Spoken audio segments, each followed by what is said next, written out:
Love you. So let's see. First topic is one that Brad is going to love, but I do first want to interrupt it with something that Brad did not put on here because Brad hates it, which is that Hawk Tuah, one of our favorite stories, was going to have Donald Trump on her Talk Tuah podcast.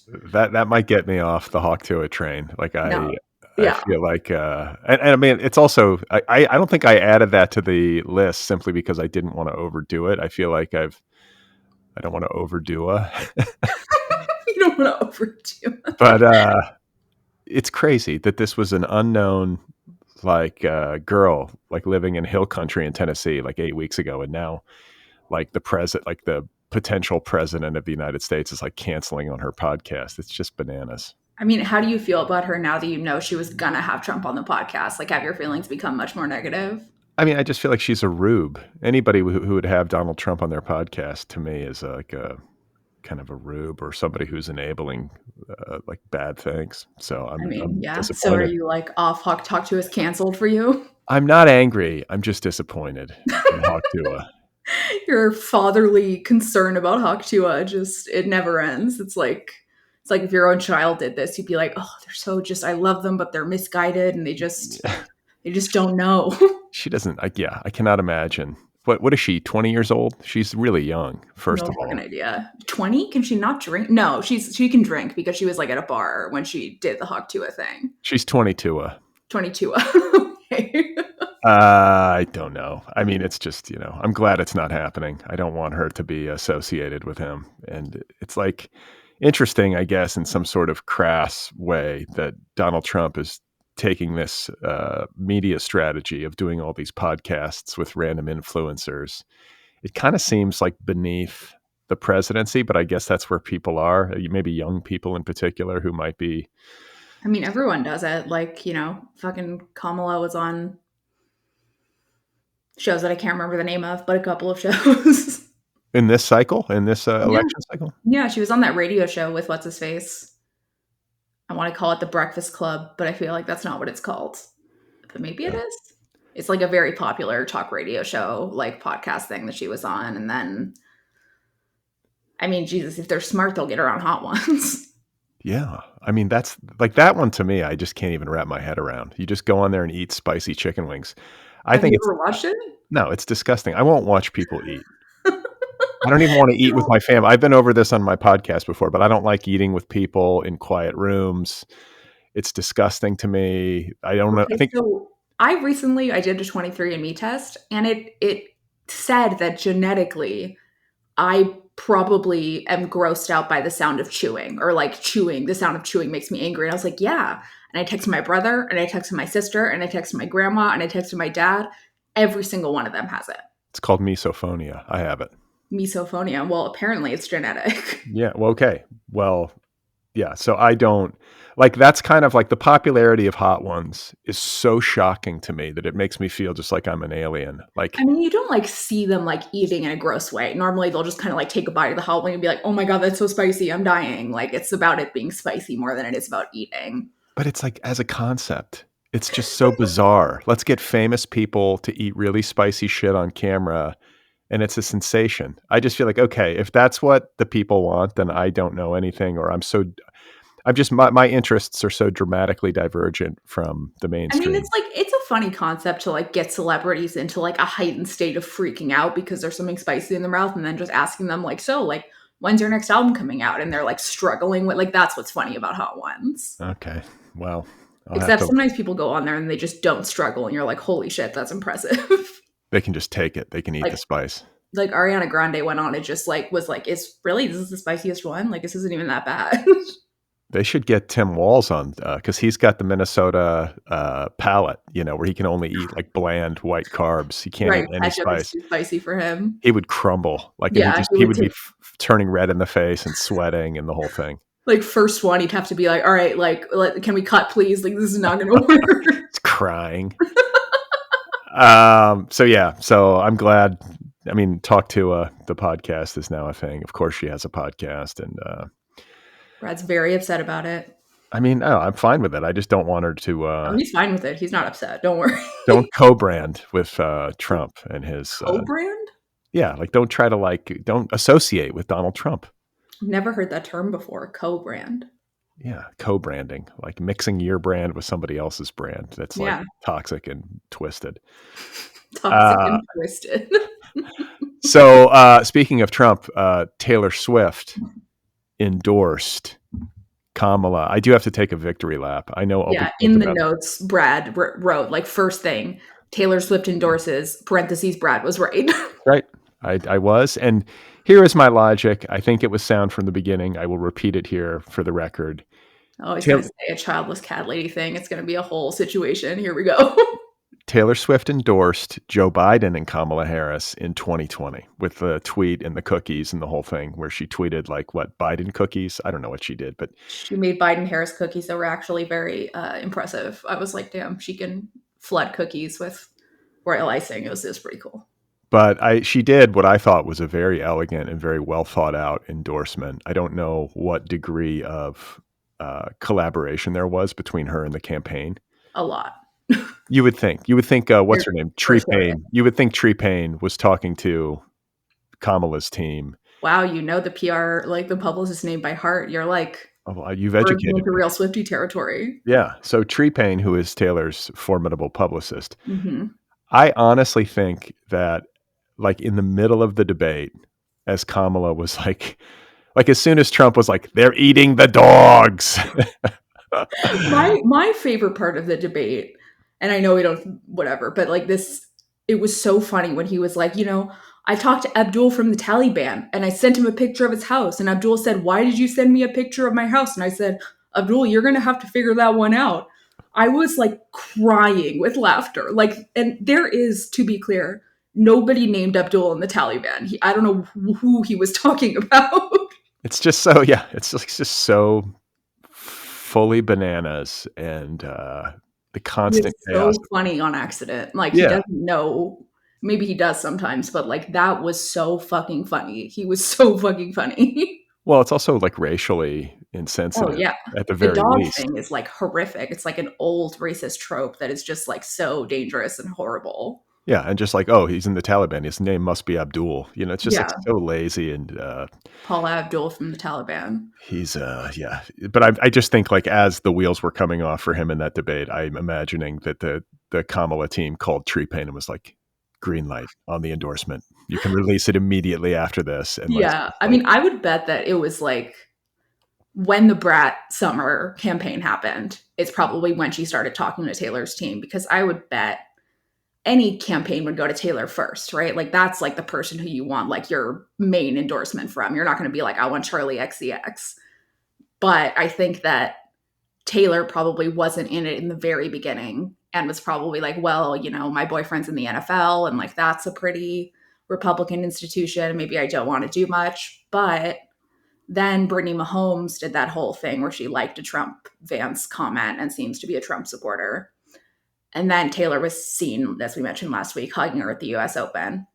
And that was such bad publicity for Taylor that I think like her and Kamala's team had been planning it, like for her to endorse eventually. I think that's why they ended the Brett Summer thing, because Taylor and Charlie have this feud.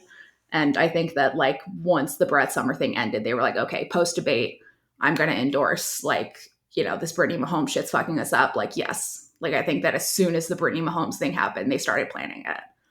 yeah, I think it's simpler. I mean, I think the simplest explanation is that she endorsed in 2020 Joe and Kamala. Now you have the first woman of color ever She to was top the planning ticket. to endorse for sure. It was just like a timing thing. But you thought she wouldn't. You thought she would just say vote. Yeah, I did. I thought she would just say vote. And I mean, the thing is, like, if you've watched Miss Americana, did you watch Miss Americana? I've seen the clip in question where she's like, "Dad, I've got to do this. I am doing this." I mean, the whole movie is about that. And we all know that my theory is that the movie, and many people's theories, is that the movie was supposed to be about her coming out as gay.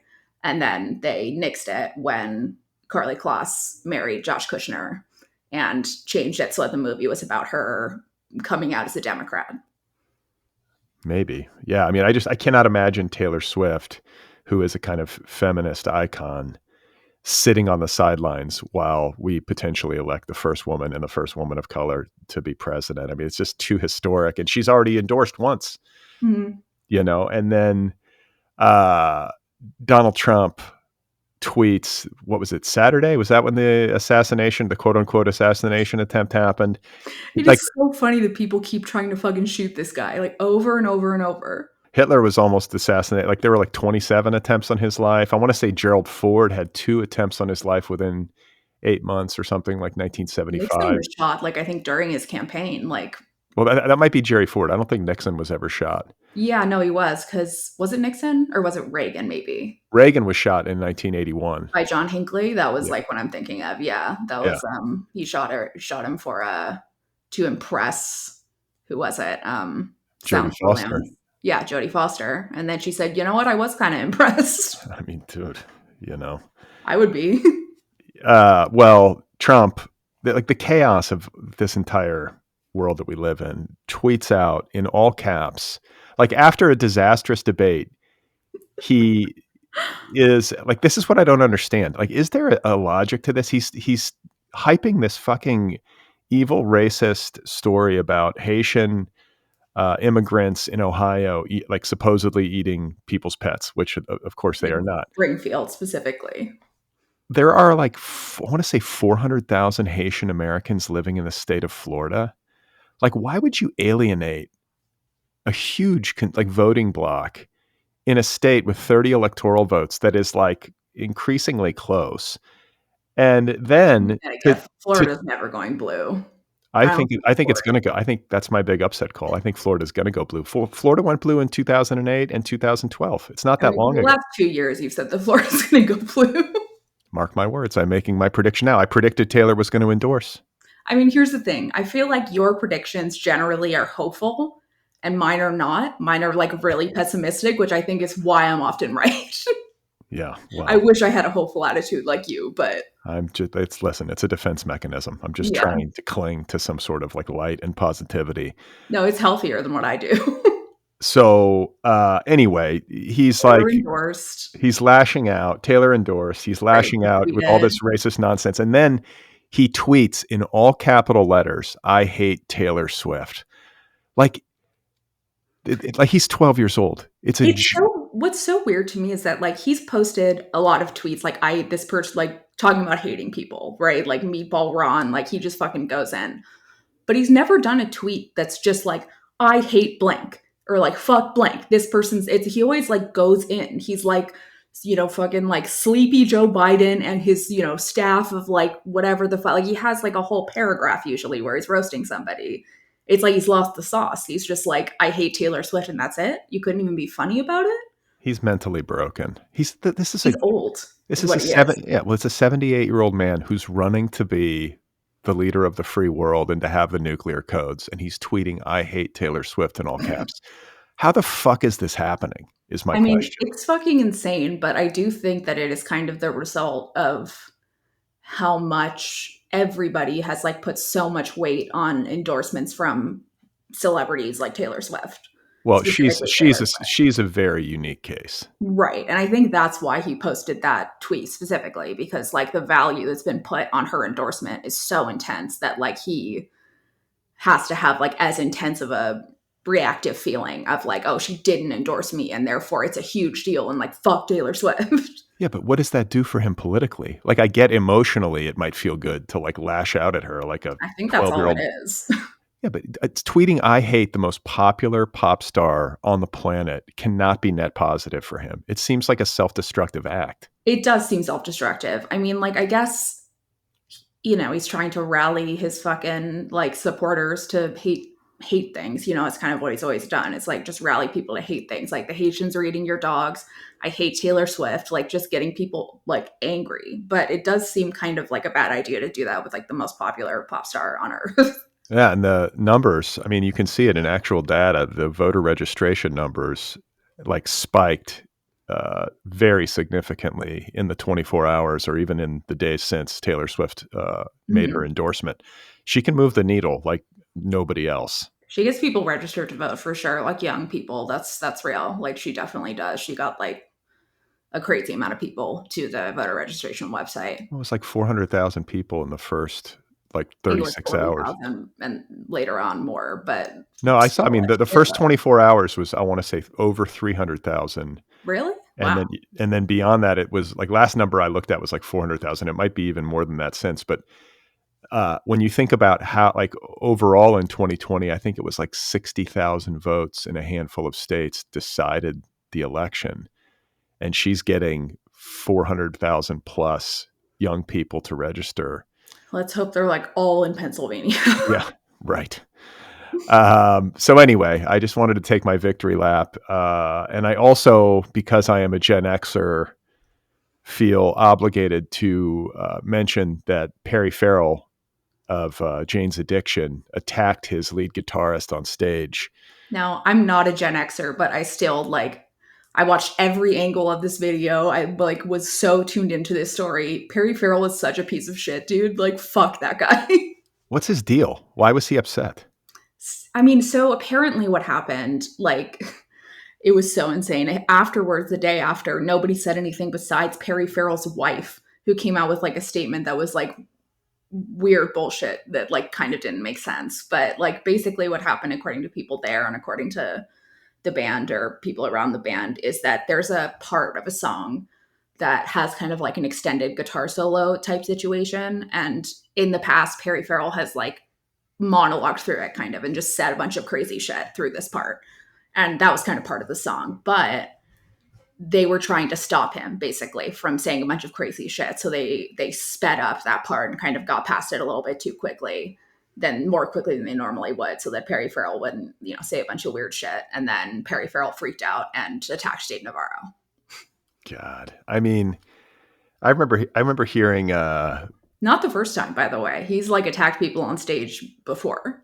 Well, I was going to say, I think he was interviewed by Howard Stern or something years ago, and I came away from the interview just feeling like uncomfortable. Like this guy's nutty. Yeah, he's Eh, nutty and he's angry and he's like just awful. And like just from what I understand about touring bands, like Dave Navarro is independently wealthy. He's like taken Jane's Addiction and he spun it into like wealth. He's wealthy. He's good. He doesn't need to tour. That's the thing, is that like he for sure it like only needs to tour if he wants to tour because he's got the money. But Perry Farrell is kind of famously bad with his money. He's like a drug addict. He's like a total mess. So my theory is that like they're all kind of touring for Perry so that he can have money, because it's kind of the only way that musicians can like earn money when they don't have it from royalties or whatever. Um, and so like Dave Navarro's reaction, I really felt like I felt for Dave Navarro. I was like, okay, you're on this tour. You maybe don't even want to be on this tour. You don't have to be on this tour. It's mostly for Perry to get money, likely. And then he's attacking you on stage. Like I would leave the tour instantly. yeah, I would get the fuck out. And it's just sad, and it's also it's so juvenile. Like, what are you? You're 60 years old, and you're like having like a slap fight with your guitarist in front of fans. Like, Yeah. And like Dave Navarro was not fighting back. Dave Navarro was just like put his arm up like this and was like trying to stop him, did not punch back. Like you could see that this was something that happened before. This isn't the kind of thing that you just do on stage for the first time. God, I loved Jane's Addiction when I was young. It's like it's kind of sad. I remember like when that shit came out, I was like 13 years old. What's like a Jane's Addiction song? Been Caught Stealing. That's my favorite one. What's like the most famous one? Summertime Rolls. Like, I've been caught stealing once. Jane says, I'm shocked that I can't think of a single Jane's Addiction song that I know. yeah, I mean, it's not, again, it's total Gen X shit. Like, it was a big deal I for my, saw Jane's Addiction play in the most bleak situation. I was like in Vegas for some reason, like visiting somebody or something. Oh, I remember I was canvassing for Bernie. And like in that area where like the Golden Nugget is, like not the main strip, but like that other place, I can't remember what it's called. Like there was like a weird little stage set up, and I was like, "Who's playing?" And they're like, "Jane's Addiction." I was like, "What the fuck?" And then like there was like an audience of maybe 50 people just kind of scattered, walking by, checking it out or whatever. I was like, "This is fucking bleak, like really fucking bleak." It was dark, dude. Really? I feel like they would draw a bigger crowd, but maybe it I was mean, some this was like street. 10 years ago, but like that's what I thought too. I was like, why don't they have a bigger crowd? And they seemed like pissed. Like I feel like they thought they'd have a bigger crowd. Yeah. I mean, 50 people, that's bleak, but Like it was set up for a big crowd, but it was like not like a music festival or anything. They just like started playing in the middle of the strip. so the tour is over. They've canceled the tour. Is that what happened? I'm not sure, but yeah, no, they did. They canceled the tour, Yeah, which I would do too. Dave Navarro's like, fuck you, I'm out of here. Yeah, dude, I also would be like Dave Navarro does not need to be there. He lived not far from me. Really? In Yeah. LA? Yeah. He weirdly seems like a nice person. Like I'm not like a fan of his whole look. I think he's pretty tacky or whatever, but like he seems nice. Yeah, I don't have any problem with him. I don't have any like real serious problem with Perry Farrell other than just like he's chaotic. Yeah, fuck Perry Farrell. Like he's and his political views are like really gross too. Like he's just like a shitty person. Is he? I didn't know that. What is Yeah, he? he's What's like his? weirdly conservative and like he's very like pro Israel to a murderous degree and just like kind of like maybe vaguely Trump. Like it's like he's not good. He's got issues. Yeah, he's got issues.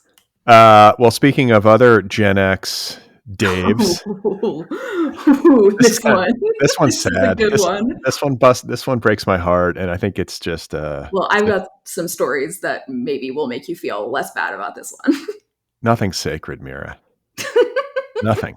That's right. Fucking kill your idols or whatever it is. There, no celebrity is going to save you. So lay it on me. Let's hear it. Let's make this real in the audio. So I've been waiting to talk about this one. Dave Grohl of the Foo Fighters and Nirvana had a baby with his side piece outside of his marriage. We don't know for sure who the side piece is, but the streets are saying that it's somebody who is an adult film entrepreneur named Annalise Nielsen. Oh my god.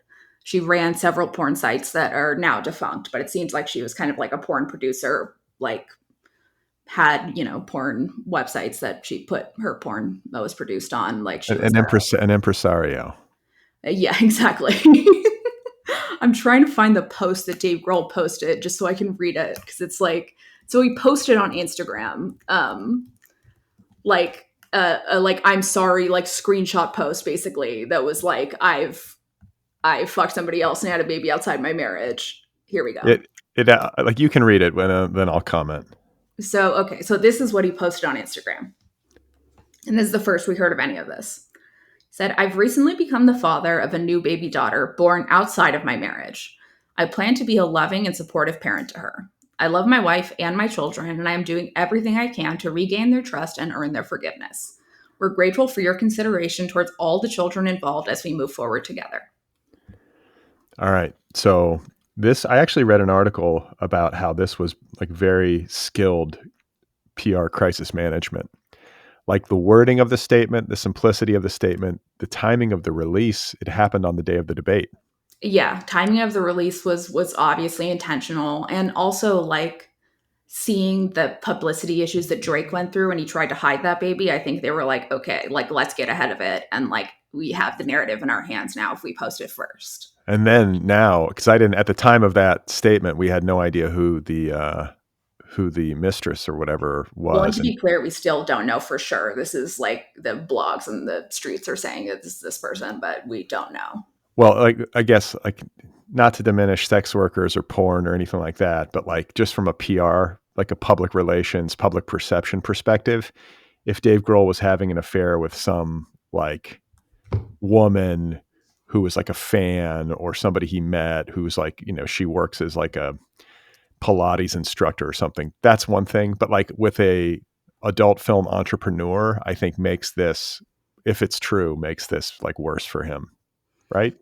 I mean, yeah, just in that, like, there's, the stigma of like fucking a porn star, I think is still, which is very stupid, but like, the stigma of like, because I mean, I'm sure met her in the way that you're describing. She's a fan. She's, like pretty and she's coming up to him and like blah, blah, blah.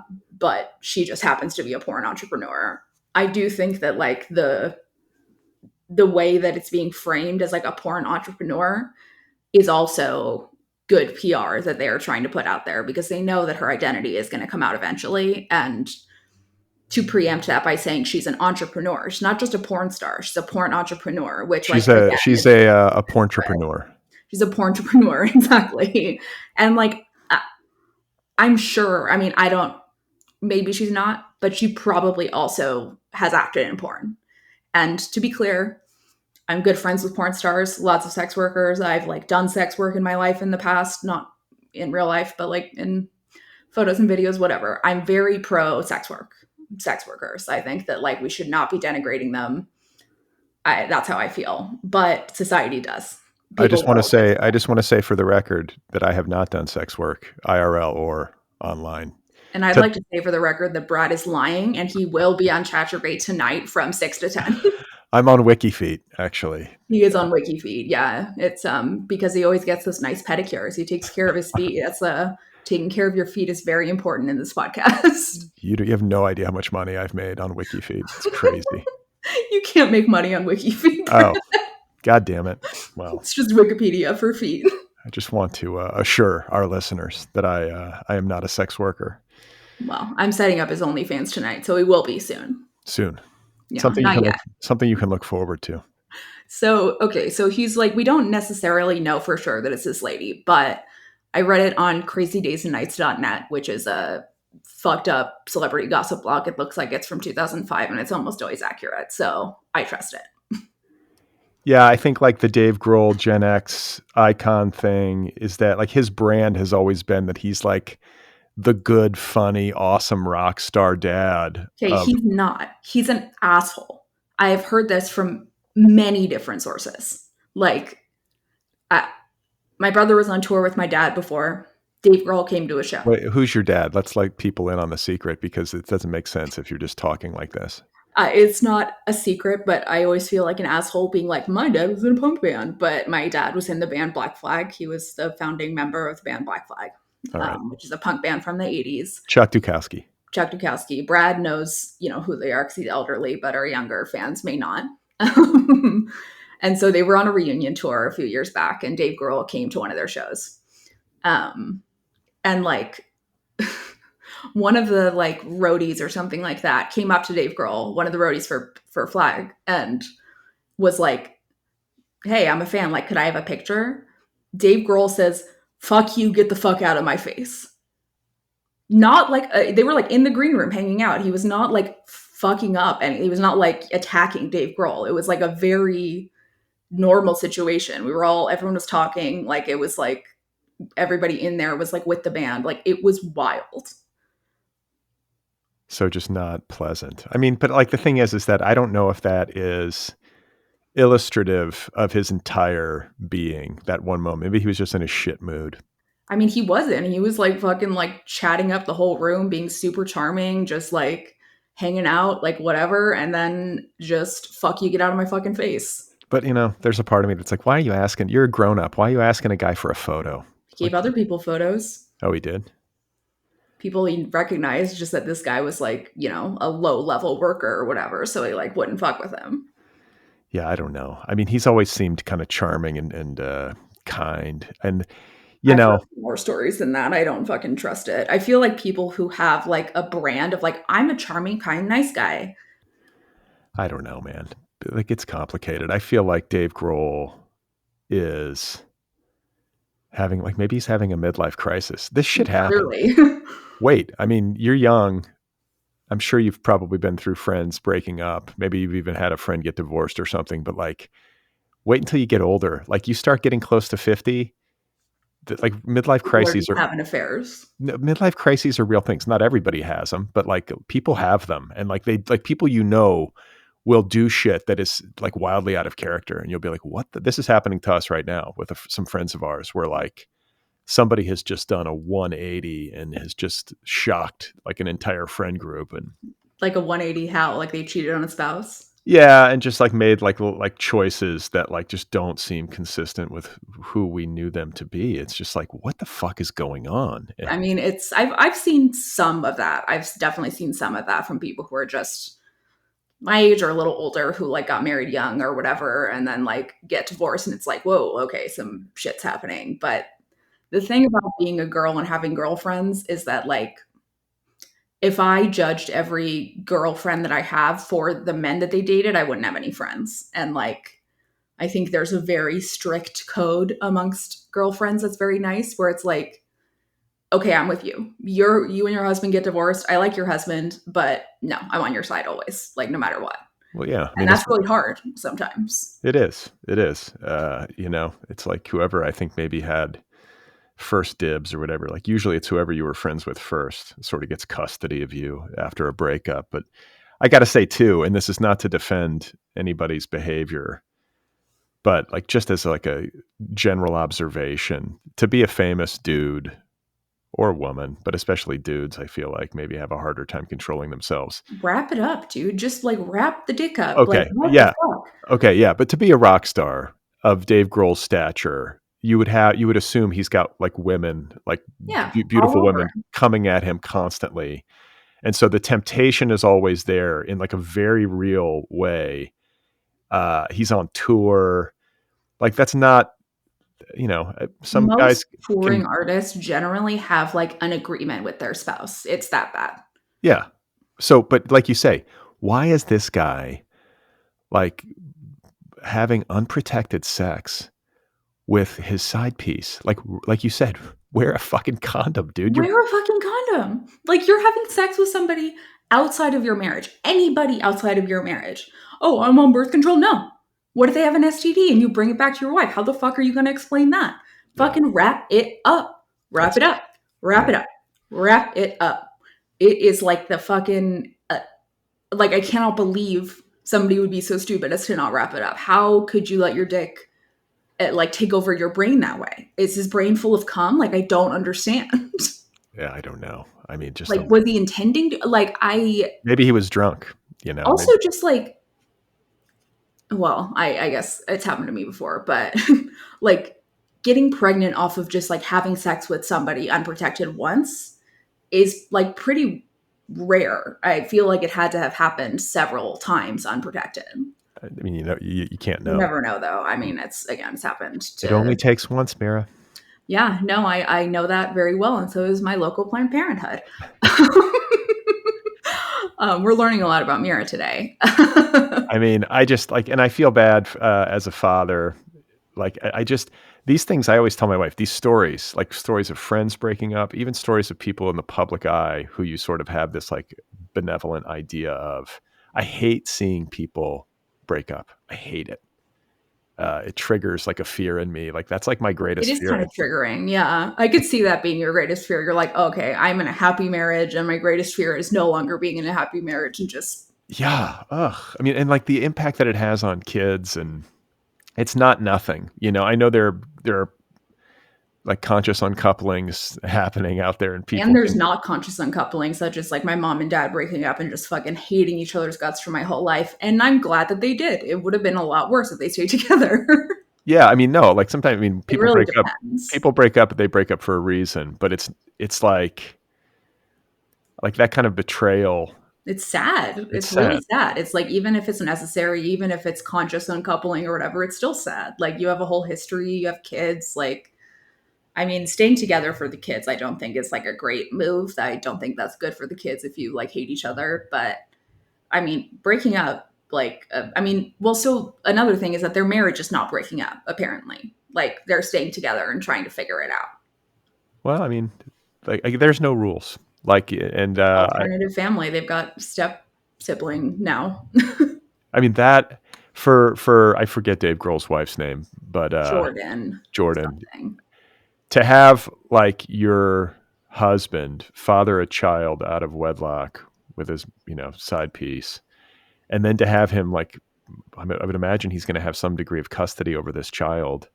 You're going to have to help raise this child, and that And child is he's going going to to pay your money to that woman every month and a lot of it. I mean, I guess I'm pulling for him. I hope like they can find a way to peaceably work this out, and that's just, I think what I would say is like, that is an awesome level of forgiveness on her part if she can authentically do that. I mean, it's an awesome level of forgiveness or like a insane dedication to like PR to make sure that your husband stays successful. Like I or both. I mean, it is like I Or gotta say, I would not be forgiving that shit, and certainly not publicly. I mean, or like, you're trying to keep it together because you don't want your daughters Right. to have like a split household or whatever it is. And There's like lots of in the press and stuff like that. I don't know how old his other kids are, but like that's not ideal for them, I suppose. I mean, I wonder why now he did it. Like, was the it's a midlife crisis. but like why he like released it now, like why he said it, like instead of like keeping it private forever or for longer. Like, I wonder if it's that like the mom of the baby was like, I'm gonna go public. You need to say something, I think or there. if they were I worried he think was gonna. no. I think he hired. I really believe he probably hired a crisis PR Oh, company, for 100% he did for and sure. they advised him that like this is going to come out eventually. You might as well just make the announcement. They're going to do it on the day of the presidential debate. It's going to get lost in Right. the noise, which it did. I mean, He's it smart. Yeah. it That's hit. crisis PR at 101. It totally makes sense. Yeah, and then On a weird day of the week, too. Normally news comes out Monday, Tuesday. Like it was a. I think it was a Tuesday was the debate, but it Was it just like Tuesday? the debate vacuumed up all of the media Yeah. energy for like 48 hours. And so, Yeah. We had like it- 6 hours of like Dave Grohl, like Love Child, and then it just went to debates Taylor Swift. but I got That to I didn't believe, forget. there's something interesting. I'll be interested to see how he proceeds. You know what? I bet you he'll just lay low for a year and then just start making music and going on tour and everybody will cheer and he'll just be I'll bet he Dave. won't even lay low for a year. I'll bet he'll just start going on tour and making music and not saying anything. Yeah. I mean, and what's he supposed to do? Is he supposed to just like repent publicly or just disappear? Like, what is the cost of this? I don't know what a person's supposed to do. I mean, it depends a lot also on the mom. Like, is the mom trying to like stay anonymous? Is she trying to keep the baby quiet? Are we ever going to see the baby? He's Like, gonna what's he's going gonna on? he's gonna pay for her silence. Oh, I mean, he probably already has. Like, I would imagine, I and would like, imagine I would imagine that part of the crisis PR. I mean, I'm totally speculating, but this would make sense. If you have as much money as Dave Grohl has and you get into this kind of situation, he probably made a settlement with the mother of his, for sure, love child and was like, you can't talk to the press. You can't be a public facing person on this. I'm going to take care of you. I'm going to take care of this baby and she's not going to want for anything ever. But in exchange, you're not going to make my life hell yeah.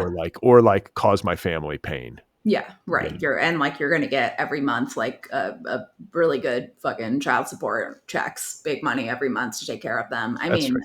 That's right. but at the same time, that's what Drake did, and that came out that he had a baby. Like, and the baby is public now, and everybody knows who he is. Like, it is possible still.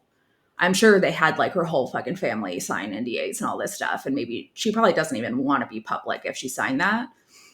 But somebody else could make her public, and that seems like not unlikely because you could sell that if you were just like friends with her or friends with a friend of hers and you could get like any proof of it, you could sell it to TMZ for thousands.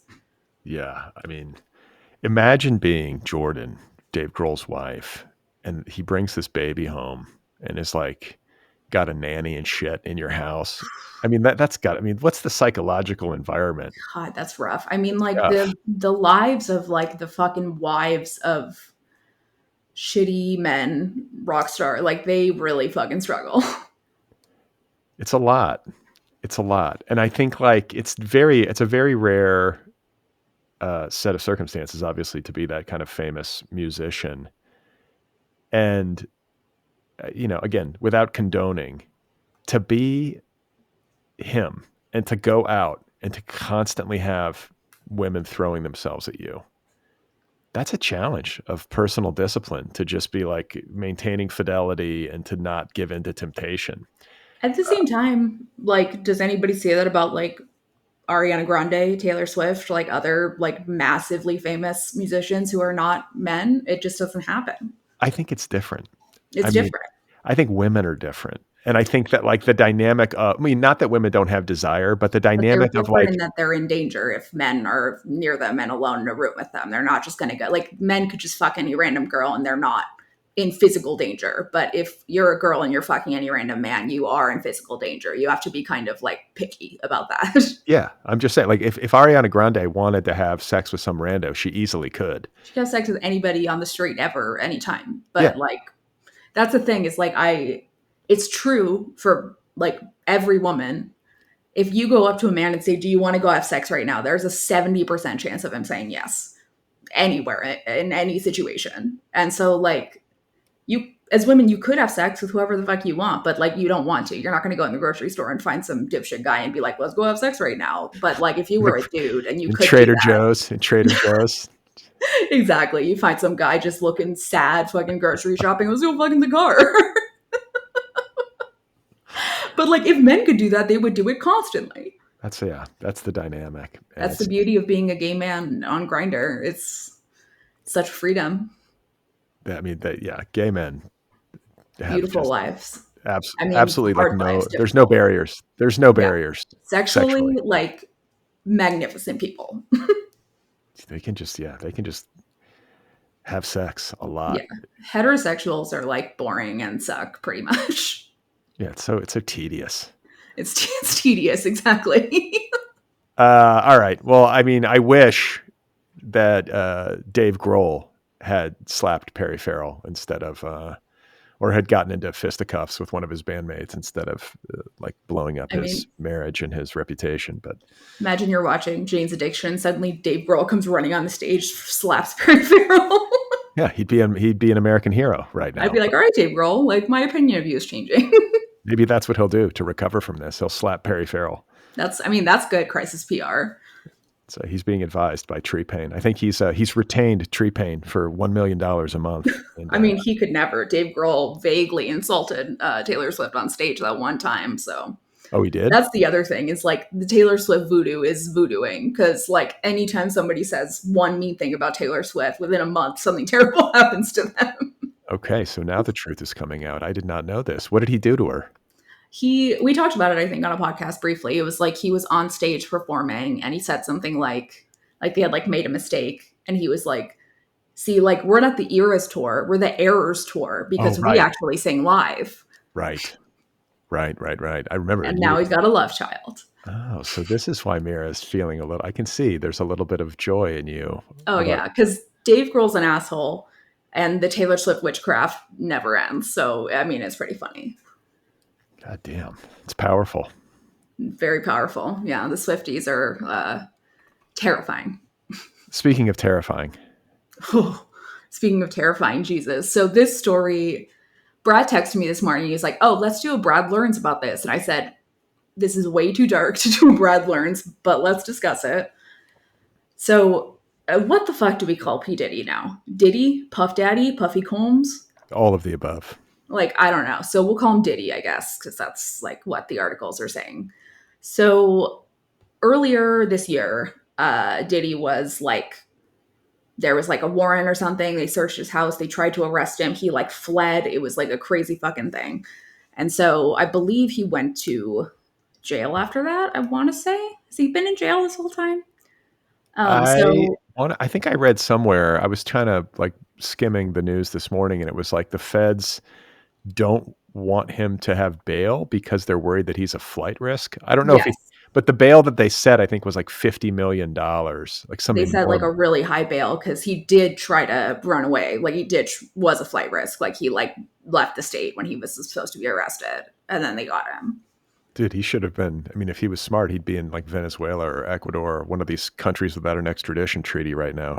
I think that's what he was trying to do. I think it was like he got to the state and then was going to go somewhere else, but they got him when he was still in the U.S. But he was just like knowing this indictment was going to drop on him. He was in New York, just like chilling, right?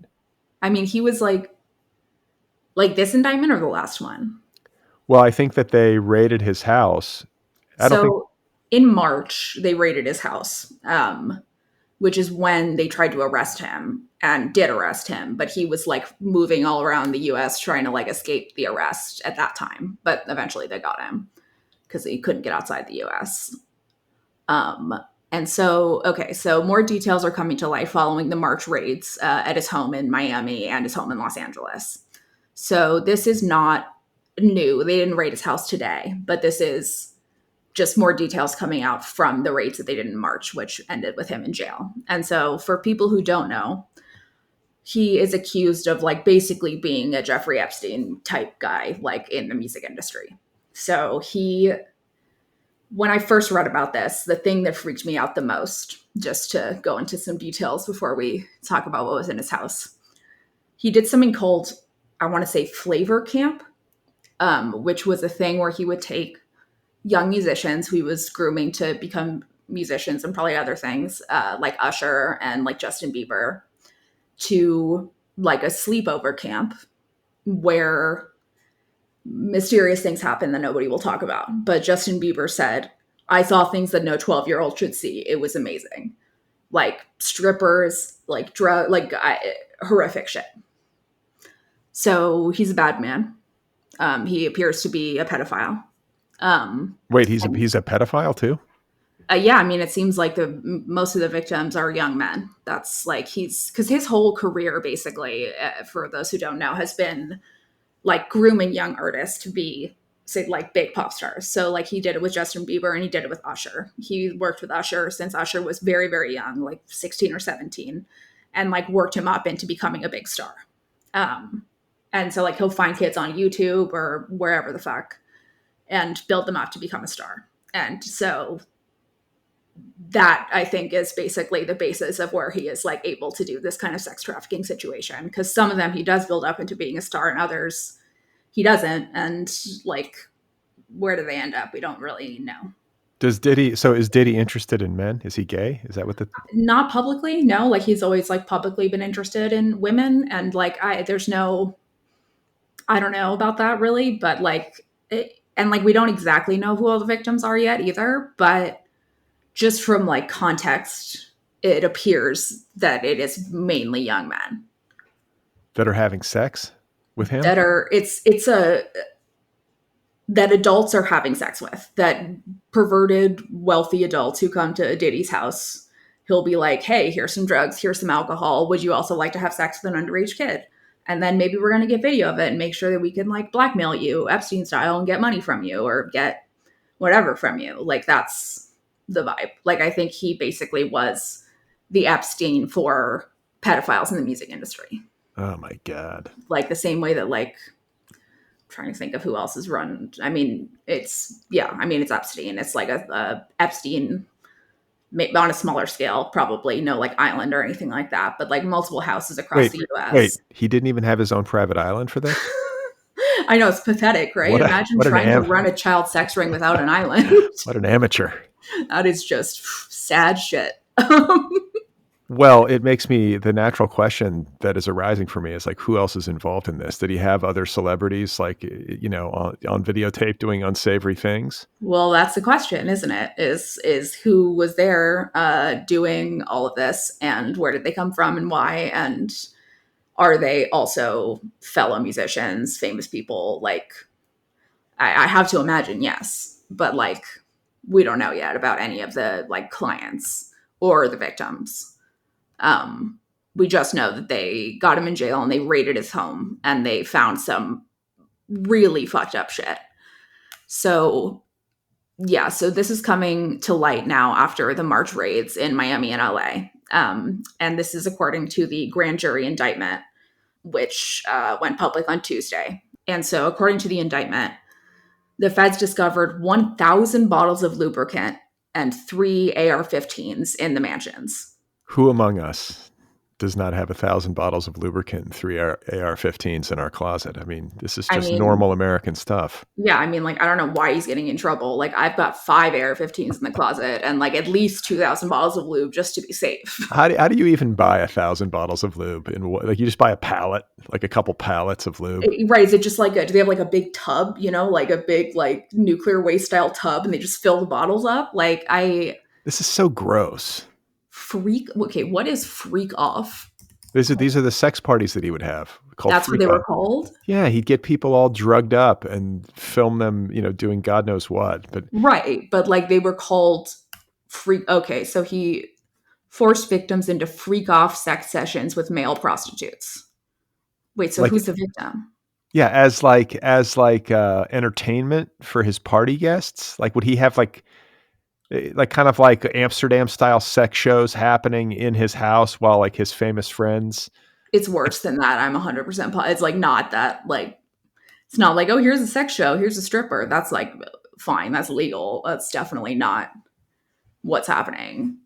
So like, yeah, because like, if I let's just think about this. If you are a celebrity and, like, Diddy is having, like, a Halloween party or some big party at his mansion, and he invites you, and you show up, and there's some, like, sex workers or, like, even, especially if it were somebody that even looked, like, remotely underage, and they're just, like, having sex for your entertainment, I mean, based I on would the be way, weirded out. I would be like, "What the yeah, fuck is going on? This I'd is leave fucked up." immediately. I'd be like, what the fuck? Like, this is like illegal. Like, no, it's like so fucked. And like, what I'm not understanding is like, if he's sex trafficking, why are they calling them sex workers? Because if you're sex trafficking, by definition, they're not sex workers. They're being sex trafficked. They're victims. They're not working. So, Yeah, I need more information. I wanna and know that wh just seems like it's like a and what's fucked the up way of point? saying it. What's the point of all this? This guy's got more money than Midas, and, like, I mean, the he point of all of this is that he's a sick, fucking disgusting man who like is getting his rocks off on some fucking horrifying shit.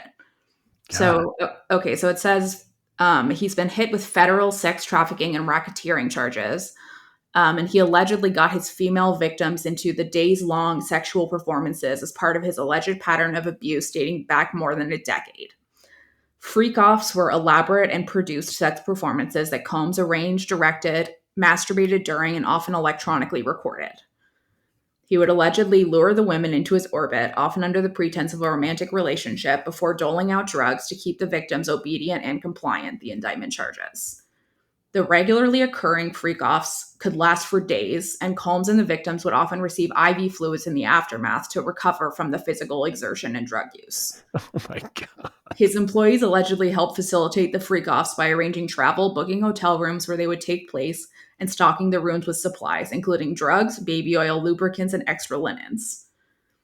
Combs also had his security staff carry weapons, and when the feds raided his homes in Miami and Los Angeles, they found three AR 15s with defaced serial numbers, other guns, ammunitions, the indictment charges. He would also often keep, okay, here we go. He would also often keep videos of the quote, sensitive, embarrassing, and incriminating sessions, sometimes without his victims' knowledge, so he could use them as collateral to ensure the continued obedience and silence of the victims. So they're not naming anybody else in this indictment, but this is not some shit that you do alone in your house. This is like, he is like getting girls into his house under the like impression that they're in some kind of relationship, getting them on drugs, having them do what he's describing as a days long sex show, which like to me just seems like he's probably letting a bunch of people have sex with this person and like not letting her leave the room. It seems like what that means. Like I don't know what else that would mean. Like, and then like a bunch of people are masturbating to it. And then he gets videos of the girl who is doing the sex show so that there's blackmail against her and she has to continue doing it. Yikes. I mean, it's just so fucked up. And all the labor and, like, effort that you have to put into building something like this. Like, what are you doing? What is he doing? What a Like, sicko. and like, so the indictment is saying that like he's both engaging in prostitution but also doing sex trafficking. So like, which is which? Because Yeah, it doesn't seem like prostitution to me. we're gonna learn more, I have to believe. He also has like the reason this came out was because he was first accused by his ex-girlfriend, Cassie Ventura. She filed a federal lawsuit against him in November, which is how they ended up searching his house to begin with. She said that there was a pattern of sexual and domestic violence and he sex trafficked her to friends. So he's like clearly like sex trafficking people to friends. The indictment doesn't like mention anybody else. They're just like sex shows, like, and he was masturbating, but you can assume. Yeah. You wonder if anybody else is gonna get caught up in this. I fucking hope so. I mean, it's fucking like insane that like somebody could have a career for that long and we had no idea. Like, no idea. That's what Like I was going to I say. was genuinely surprised.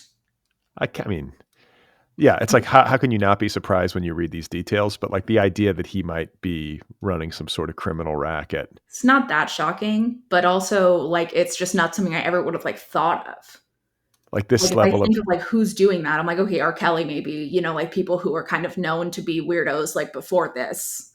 But with Diddy, he like really didn't seem like a weirdo. He just like was doing this secretly and hiding it really well. yeah, he's a Like powerful guy. perverts normally He's say like, something. isn't he a billionaire? I mean, he's worth a ton of money. A billionaire with a B, really?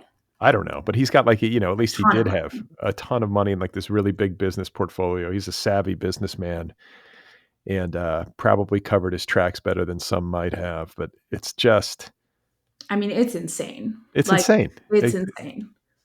And it just makes me wonder, like, I would bet a lot of other famous people have at one point been involved in one of these freak offs, like for sure. I cannot imagine that would Because why not else be the is he doing case. it? Is that a crime though? Is it a crime to go to Diddy's house and like not know you're just at a party and then like people are Yeah. getting laid? Is that a crime? Yeah, because like they're probably having sex with underage girls.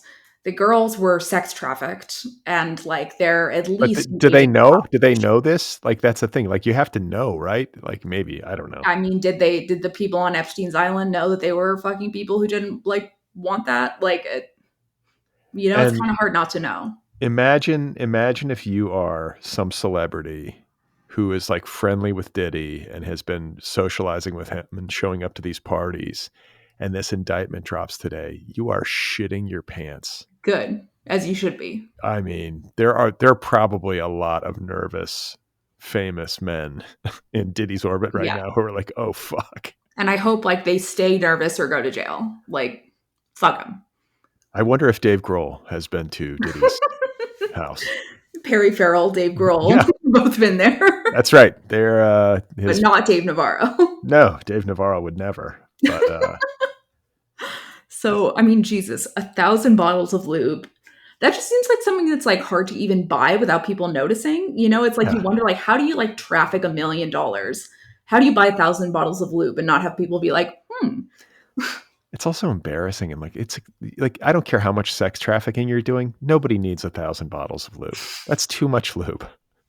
I mean, Like yeah, a hundred bottles of lube will cover you. I'm sure. Like how much for a fucking week. lube? Yeah, I don't know how much. How I mean, much? he's running like a brothel or whatever the fuck. Like, and This if is. it's like people, if it's men having sex with men, not to get gross, but Ugh, it's a lot more lube. I guess. The thing I don't get is like you've reached the pinnacle of success in the entertainment slash music industry. And how'd you get there? Well, I don't know. He got there. I don't think he got there because of sex trafficking. I think he did. I think that he got there because he found talented young men and groomed them, not just musically, but in other ways too, so that they were like obedient and became pop stars. And that's how he got rich. Maybe. I'm Like, just if saying, you're like, like a pedophile fucking freak, you're also like charming and know how to like get people to enter your orbit. so yeah, when is like Justin Bieber going to come out and just tell us what the fuck happened? I mean, there's videos of Justin Bieber like talking to Puff and like, talking about him. And it's like, you're like, oh no, like I see. Like there's like a video of like him and like Puff Daddy where like you can see he's like inching away from him and being like, yeah, like you can't have my phone number. Like I don't want to hang out. Like it was like creepy shit. Bad vibes. The world is Not fucked good. up. Yeah, the world is fucked. There's so much of this like really grim, sinister shit happening beneath the surface in ways we don't even realize. That's what's unsettling about it. It's like this has been happening in plain sight. It's like Bill Cosby, Jeffrey Epstein. The thing about it is that I think a lot of people knew. Like we didn't know. We might have But suspected something. celebrities, That's what how I'm. could they not? That's what I'm saying. So it's like I am typically when it comes to the like finger wagging that happens around like oh Hollywood is a cesspool and it's a sinful town and all this stuff. I'm just sort of like eye roll, right? But like then I'm thinking like actually there's a lot of money and power in Hollywood. Wherever there's a lot of money and power, it seems like this sort of Yeah. stuff inevitably unfolds in certain quarters at least. Right. Like I feel like when people say like Hollywood's like a sinful town or whatever, like they're thinking of like people having like consensual extramarital sex and like doing a bunch of cocaine and like drinking and spending a bunch of money on random shit. Like, but like really what it is like sex trafficking rings and stuff that's genuinely horrific. And like, if we're talking about that, then yeah, Hollywood's a fucking cesspool. Well, it's like we were talking about, I think, in a previous episode about these tech bro billionaires who are obsessed with longevity and how like basically agelessness, like death is the only thing they can't buy their way out of. Aging is Yeah, the only thing they can't buy their way out of, and it but they're pisses them off. trying. But they're trying, and it's like you get to a certain level of wealth and privilege and entitlement and fame, and you're like, yeah, I just want to have access to young, beautiful sex partners at my leisure, And I can do that and I can pay for it. And like, easily. Diddy, like they don't even ask questions. Probably they're just like, yeah, Diddy's having a party. All these, they probably think all these young ladies show up there, or young men show up there, like willingly and like want to be there. I don't think so. I don't think they think, because like if you were a famous person and you want to have sex with a sex worker, a young sex worker, even, you hire them, you pay them, you bring them to your house, you have sex with them. That's what you do. You have access to that as a famous person. If you're going to like a party, there's a reason. You're doing like a orgy situation, you're like into the lack of consent, or like they're like so young that you couldn't find a sex worker that young. Like it's like something like celebrities can pay for any kind of consensual sex they want. This is non consensual purposefully, I think. If I were a publicist advising high profile clients of any kind, like musician, actor, like just rich business person, politician, anybody, I would make them paranoid. Like just assume you're always on tape. Don't trust anybody.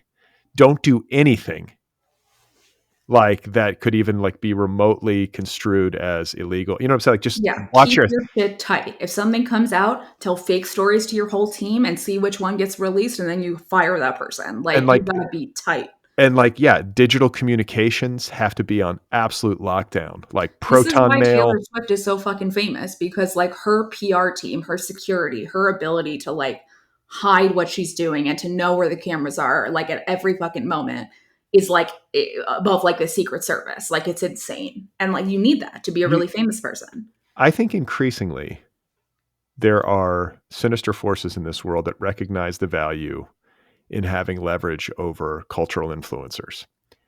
Like that's always been the case, but especially in the age of the internet and social There's just media. more ways to do it now. Yeah. And it's like, man, I would be paranoid if I were some famous person. Like you don't know who's DMing you or who you're meeting up with or whatever is happening. Like you've got to No. use your brain. Yeah. You got to be fucking careful. You got to like either not do bad shit or keep the bad shit that you're doing really fucking tight. Yeah. Like if Like you're just, even doing like cocaine, don't do cocaine with random people. Don't put it out on the table at a party. Go to the bathroom. Do it in the bathroom. Do it where no one's seeing you. I mean, cocaine's the least of my concerns. Like if somebody Yeah. does cocaine, it's like, whatever. I don't give a No fuck. one cares. There was a video recently of Charlie XCX like very obviously doing a bump during her set, and everyone was like, "All right, well." Yeah. She's a rock star. I mean, like, look, I'm not advising it, but like, whatever. Like I remember when, one of my favorite PR moves of all time was when Kate Moss, I think I've sang the praises of Kate Moss for this multiple times before, but it was when she got caught on tape doing blow with when she was remember when she was dating Pete Doherty, that like Yeah. libertine. I think the name of his band was the Libertines, but Mhm. just an absolute like fucked up rock star, and this was like a Sid and Nancy kind of relationship. And then I want to say she was on tape in the early aughts, like doing cocaine in a recording studio, as one does, right? Or That's something where like you that. do cocaine. That's And the world, I mean, this is a sign of a different time. The world went like ape shit over this. It was like, oh my God, how could Kate Moss be doing cocaine? Like she's everybody's oh, that is unexpected. right, exactly. And she didn't respond at all. I don't think to this day she has responded. That's what you do. Don't say shit. But like a lot of people do, they apologize, they issue a statement Mhm. through their publicist. But like for something like that, I think that was exactly the right move. It was like, Yeah. I'm I not think playing that this game. celebrities respond too much to things, actually. Like, I think a lack of response is actually a really good PR move sometimes. Like, some dumbass story comes out, there's a picture of you maybe smoking weed or whatever the fuck. Just Let Yeah, people think whatever the fuck they want. It'll fade if you don't. If you comment on it, it'll last longer. that's right. And also, like, certain things do not require a public defense. Yeah. It's like Like, no one cares if you're doing drugs. yeah, if you're doing drugs, that's, it's not great for your health, but it's your, I don't know. I don't care what people do to their bodies, as long as they're not hurting other people. Yeah. Like I don't like drugs or personal attacks, if she whatever. was like she was like driving her car and doing Yeah. cocaine, that would be one thing. But she's Right. just like hanging out at a party. I mean, In a she's like, recording studio. Like who what there is no recording studio in the world where someone's not doing cocaine. Like that's what, yeah. that's the point. You can't hang out in a recording studio without doing cocaine. Exactly. I mean the cocaine's in the air. If you just like inhale in a recording studio, you will be on cocaine. That's right. There's forever chemicals, just like, Forever cocaine. you're just aspirating whatever. There's no more fentanyl, but there is forever cocaine. That's right. That's right. So I don't know. I think that we're going to learn more about this story. I think it's just the beginning, Oh probably. yeah. And like the thing too is that like, would there be upside for Diddy to divulge? It Like, depends on how high profile the people are and if he could get a deal with like the federal government. he's probably got him on tape. That's what I'm saying. Is that like if they're like, yeah, if you spill the beans on your customers or whatever, or that your co-conspirators, your prison sentence is going to get cut in half. Exactly. I mean, and it's like Epstein style, but Epstein didn't get that because his victims were too powerful. Like the government was not going to give him a deal for any reason, but especially not when he's got like Bill Clinton on tape or whatever. Like they were like, no, you're going straight to jail and we're going to kill you. And But P. Diddy might have like people who are lower level powerful on tape, like musicians, famous people or whatever. And that might get him like a deal with the government. we still don't know what the fuck happened with Jeffrey Epstein's client list. And all those fucking videos that had names on it that they took out of his Palm Beach house. Or no, there was a safe in his New York City. Over the New York house. Yeah, and they brought out like a stack of CDs. That's what I Yeah, remember. DVDs. DVDs, and it was like, okay, now we're gonna know. And then what did Bill Barr do with that shit?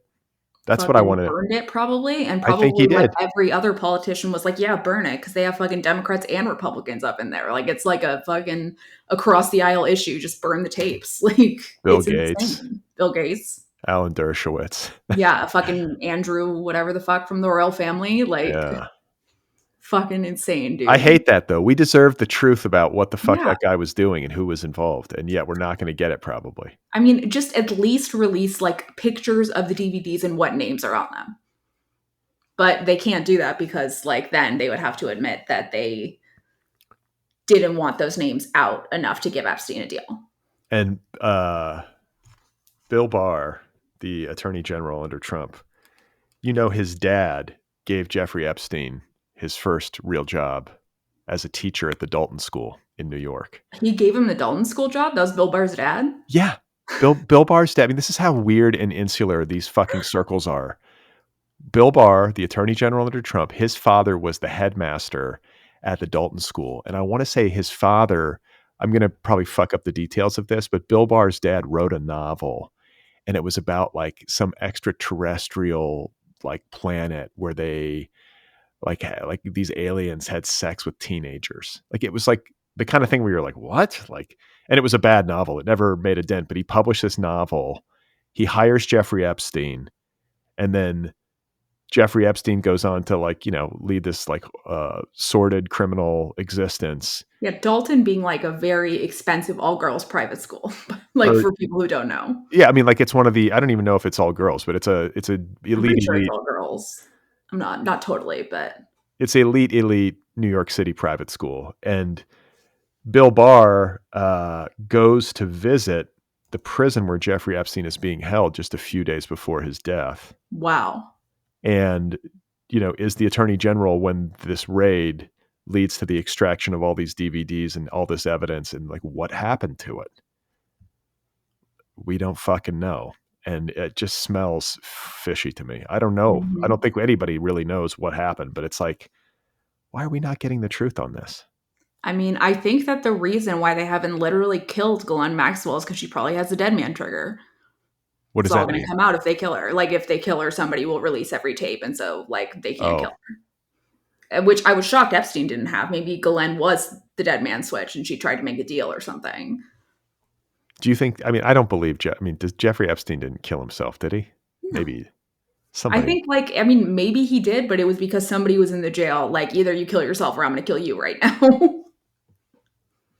Yeah, it's so, and like the cameras just happened to like malfunction and all that shit. It's And like, like, you can't hang yourself when you have the option to stand up. Like, it's like he kneeled and hanged himself. Like, that's, you would just stand up once you start choking, your body like won't let you. I mean, well, I don't know. People do hang themselves like that. Like you would have to be really in a state of intense determination. But Yeah. I mean, the hyoid bone, I'll never stop thinking about that. Like, that bone being broken, just wait, then what? the hyoid bone inside your throat was Oh, right. broken for Epstein. And that, like, almost never breaks when you hang yourself. Like, it breaks when you're strangled, like, because it takes intense, struggling and whatnot. But when you hang yourself, it doesn't happen. Fuck. What a weird. That's what I mean. There's a weird, creepy shit going on in this world. Big time. Big time. Well, speaking of, I guess this isn't weird and creepy. We're No, now. this is actually a much lighter. We're going light now. Leaving sex trafficking, going to one of our favorite subjects. This is a palate cleanse for those of you listening at home. Exactly. Yeah.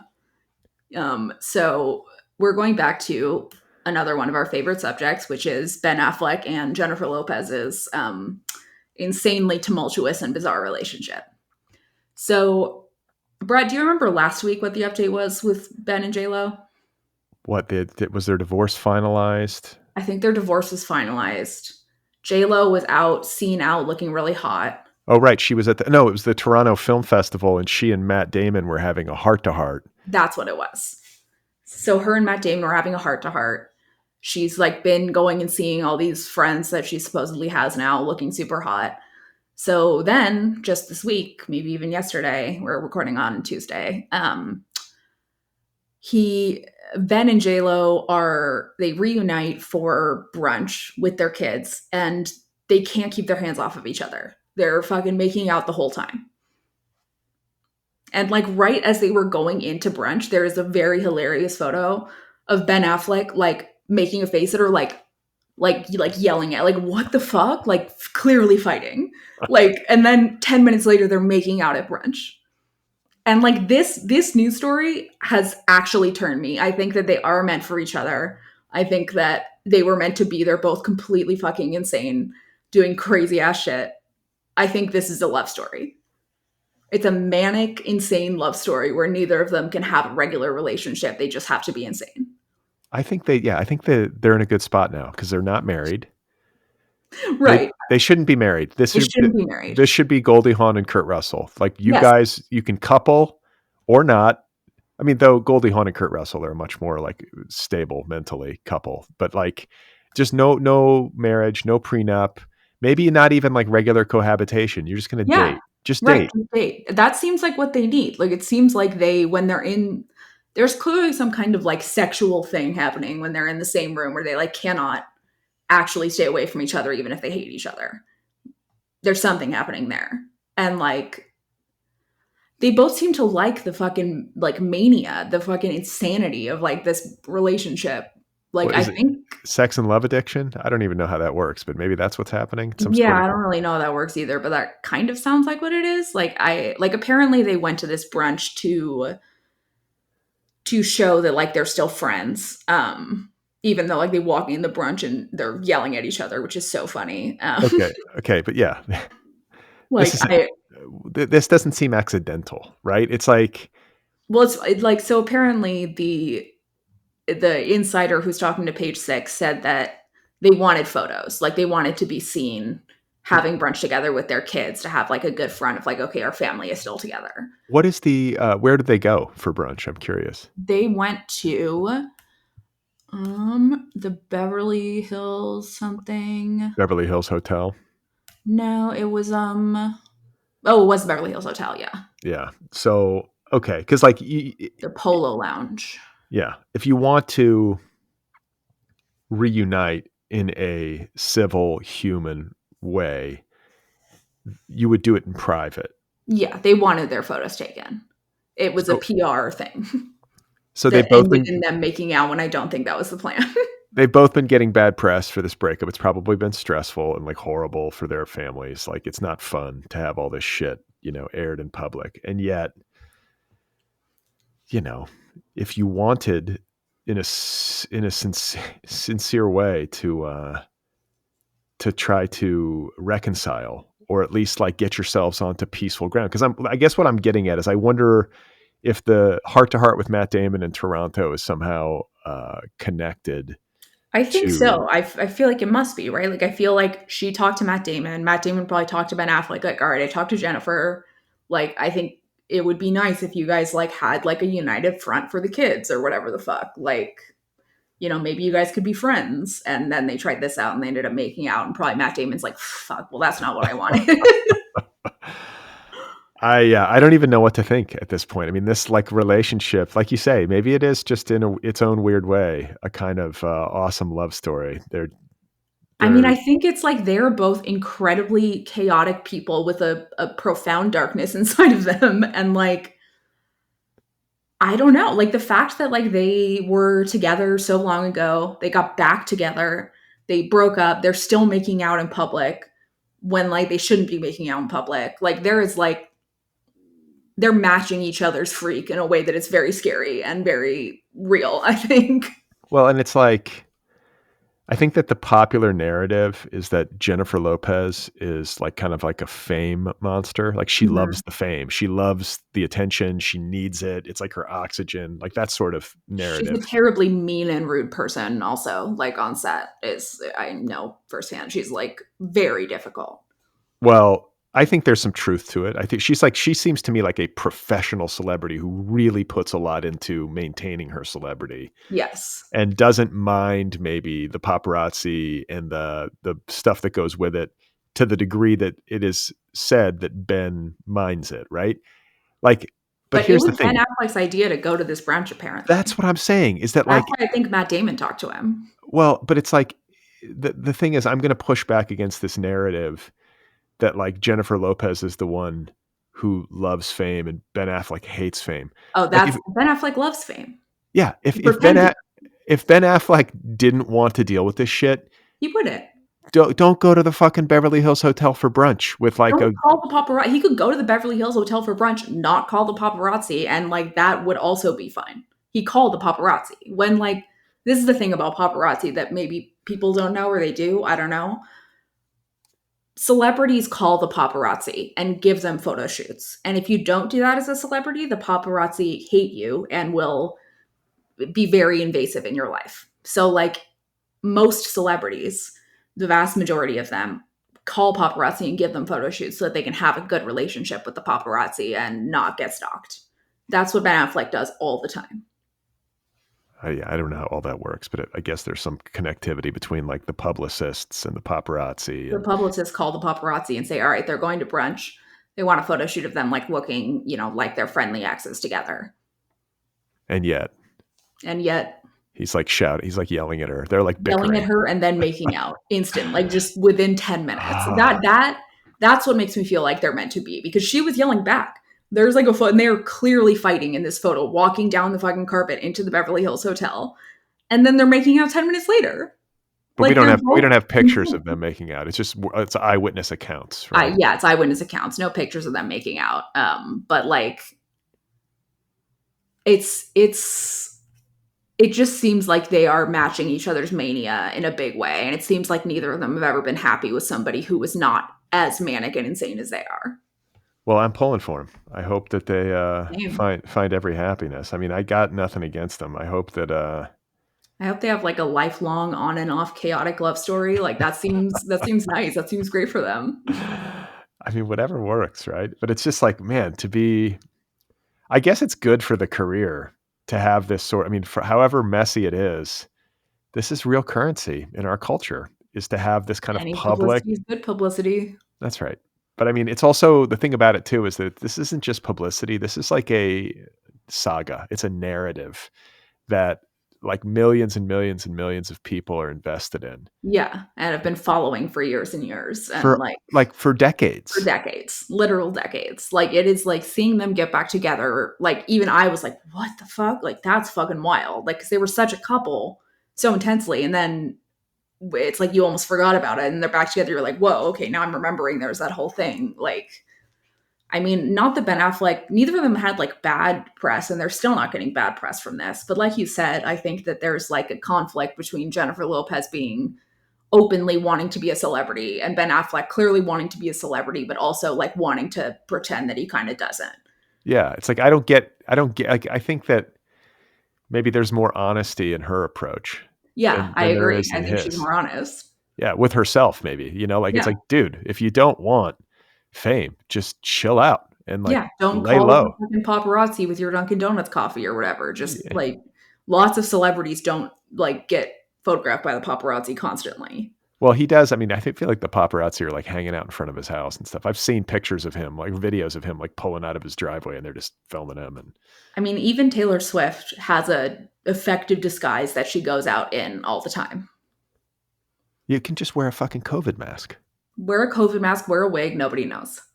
and like a hat. Who Yeah. knows? There's ways. Yeah, exactly. Like, why do we? I mean, I see Taylor Swift being photographed by the paparazzi here and there, but like, I feel like she She doesn't. always, it's intentional. You never see her coming out in sweatpants or whatever. It's like she's got an outfit on, she's going out to dinner, the paparazzi are getting a picture of her.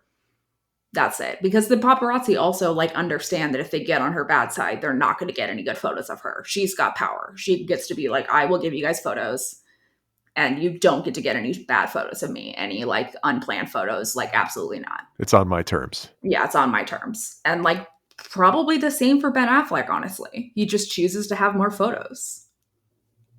God. Meanwhile, I don't feel like Matt Damon is. I mean, he gets photographed too, but like, I don't feel But like not like Ben Affleck. he's not courting it. But his relationship isn't as chaotic and high profile. He married a normie. Yeah, but still, like, if he like, he's just as famous. He could get photographed.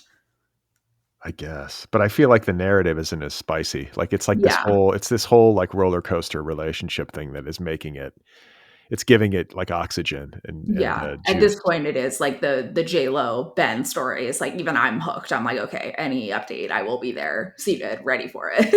Yeah, there's another story that I linked. I think it was like J-Lo quote beams at Pal's house after kissing Ben at brunch.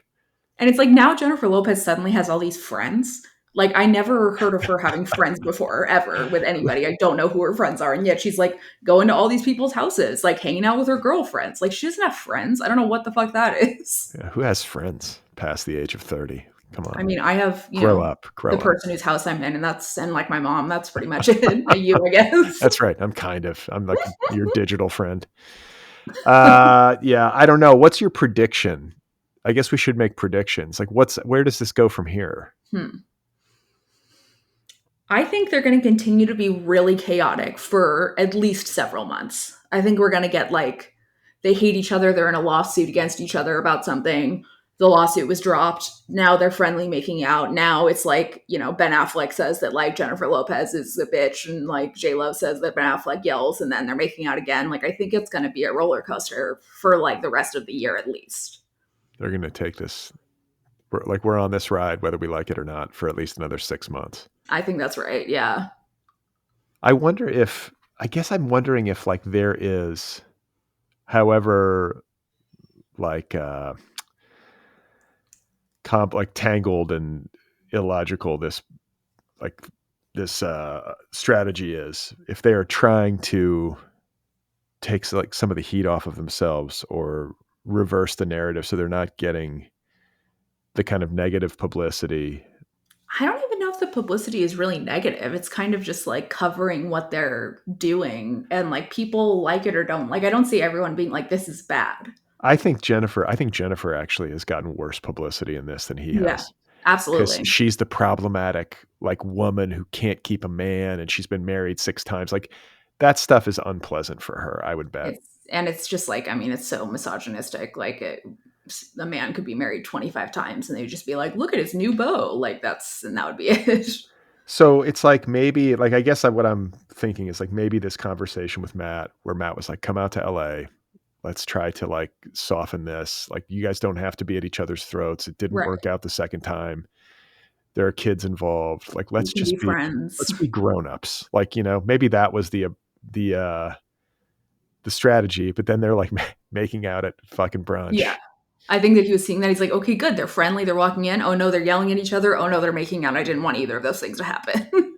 Matt's like, I'm out. I'm done Yeah, he's being like, the you fucking. motherfuckers. Like, I try to give you good advice and you just fucking make out at the Beverly Hills Hotel. I'm not mediating anything anymore. But I got to say too, this probably won't surprise you, but I find brunch just offensive, like inherently. Like, who brunches? I feel like brunch smells weird. It's at a. It's just nothing worse than walking.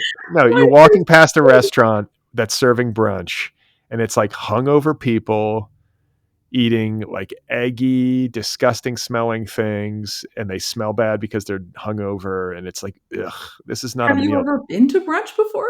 I mean, yeah, years ago I stopped. I mean, I finally came to my senses and was like, I'm not doing this anymore. That Like, has like never been my experience of brunch. Like I've been like hungover at brunch, but like you show up and it's always like girls in little sundresses and they're drinking mimosas and like having their little. I don't like it. I don't like that either. I don't I want mean, people drinking mimosas at 11 o'clock in the morning. like I don't like love eating in restaurants in general. Honestly, like it's just not my favorite thing. Like it's fine if it's a interesting restaurant or something, but I'm not like let's go out to eat like for fun. But I don't know. Like if I'm doing that, I actually think that I like brunch because I tend to wake up late and then I still want breakfast food. All right. Yeah, I don't know. I don't like brunch. I don't like the smell of brunch. Like Do you walking like the back. smell of breakfast? Is that different somehow? I don't eat breakfast. I You don't eat don't until eat like breakfast? I don't eat until like 2 o'clock in the afternoon every Do you day. feel insane until 2? No, I just have I have tea in the morning. I'm fine. I don't need that much food. I've heard that's very healthy actually, to Yeah. not eat breakfast. People like have always said it's really important to eat breakfast, but I'm recent like studies have shown otherwise. one meal a day or maybe 2 meals a day. I'm like two meals a day, Yeah. generally I speaking. don't Like I don't really snack a lot or like whatever, but like one of those meals is breakfast. well, pick your time. I don't care. I don't care what anybody does, but like I think like eat when you want to eat. But I am pretty firm, especially as you get older and your metabolism slows down and you slow down. You don't need who said we need to eat 3 times a day? This is crazy. Like I mean, that's just like not it's not a guide for everyone. Like I get you're having 3 small meals, whatever, 4 tiny meals, like that's fine, but it's right. like not everyone needs 3 meals a day. Like Yeah. it's not. That the whole 3 square meals a day like ideology is just completely baseless. There's nothing Yeah. in history. I think like primitive human beings probably ate once a day if they were lucky Yeah. because they're I mean, I hunting and also think that like the whole like primitive human beings were also like dying at insane rates and maybe not as healthy as we are. But food wise, I think that it's actually healthier to eat like less food in general. that's right. I'm not saying like have an eating disorder. I'm not Yeah, advocating don't be for anorexic. No no, one's telling you to like eat less. No one's body shaming you like no, at no. all. But But like like personally, like I'm into intuitive eating where it's like, okay, I feel hungry in my body. I'm going to eat something, not yeah, like it's dinner time, you know? right. Yeah. Eat when you're hungry. Like when you're actually I think that's Yeah. why I like not eating until the afternoon is that I'm really fucking hungry when I eat and it's great. And I Yeah, you love don't wake up hungry, so it's like I like wake up hungry and then don't eat again until like 4 or something like that. Like that's, whatever. But not don't necessarily. Here are Brad and I's eating habits if anyone's wondering. well, I think the moral of the story is like there's absolutely no need for brunch. And if you're brunching, you're doing your life wrong. And it's time to I'm gonna have reevaluate. to strongly disagree with Brad on this one. This is gonna have to be one of those agree to disagree moments. I think brunch is great. Ugh. Like a hot day, just walking past a brunch restaurant and smells just like get me out of This here. feels like a fantasy. I don't think this has ever actually happened to you. Oh, it's happened. I've walked, yeah. Just everyone Just stinky, the whole place just is stinky with eggs and alcohol, and everybody is sweaty just people gross and and they're sweaty and like sorority girls like having their mimosas. It's just like get me I don't out of even here. know like what you're describing. This is I, not like any brunch I've ever seen in my entire life. I haven't like I have. It's been so many years since I've been to brunch that like I'm projecting like this sort of dark fantasy or dark nightmare of it. I think that I have in my Yeah, head. I think you're projecting a dark fantasy onto it. And I think maybe it stems from just like you not liking eggs or something like that. I mean, not You not. don't you don't like eggs, do you? I mean, not at volume. I don't have At anything against. volume? Well, just that many like omelets in one space. It's just too much. It's like, it's like tuna fish. I don't think I've never eaten canned tuna fish because I'm like, this smells horrific. I actually love tuna salad, but like Oh, I only ever eat it when I'm like alone and nobody is gonna smell it. okay. I actually respect that. There are certain foods that you should probably eat alone. Yeah, Maybe you gotta be like considerate to the people around you. I'm not gonna bring a tuna fish sandwich to like work. Like that's if not you want to brunch, brunch alone at home. okay. That's a lot. Why That's why does this have to be a public spectacle? because it's a restaurant where you Ugh, eat breakfast and lunch, and you there's can another meal in between. I get I think you just yeah. like much like me. You're not a fan of eating out. You're not a fan of watching other people eat. You've No. got a issue there. That's not an issue. I think it's just common sense. We're supposed to eat alone in separate rooms. I mean, it is a weird thing that humanity has decided, like, oh, there are these places where you go and like eat in a room with a bunch of strangers. It's like I've always thought about it. It's like a weird thing. It's not like a group experience, you know, like, but you are in a group for some reason and people prefer that. And like, why are you wanting to have a conversation while you're also like masticating? Like you're putting like organic matter into your mouth and chewing on it, and then you're trying to talk, and it's just like these two things like do them separately. You know, I can confirm, like, I have had like lunch meals with you several times, but every time it's like we're getting a juice.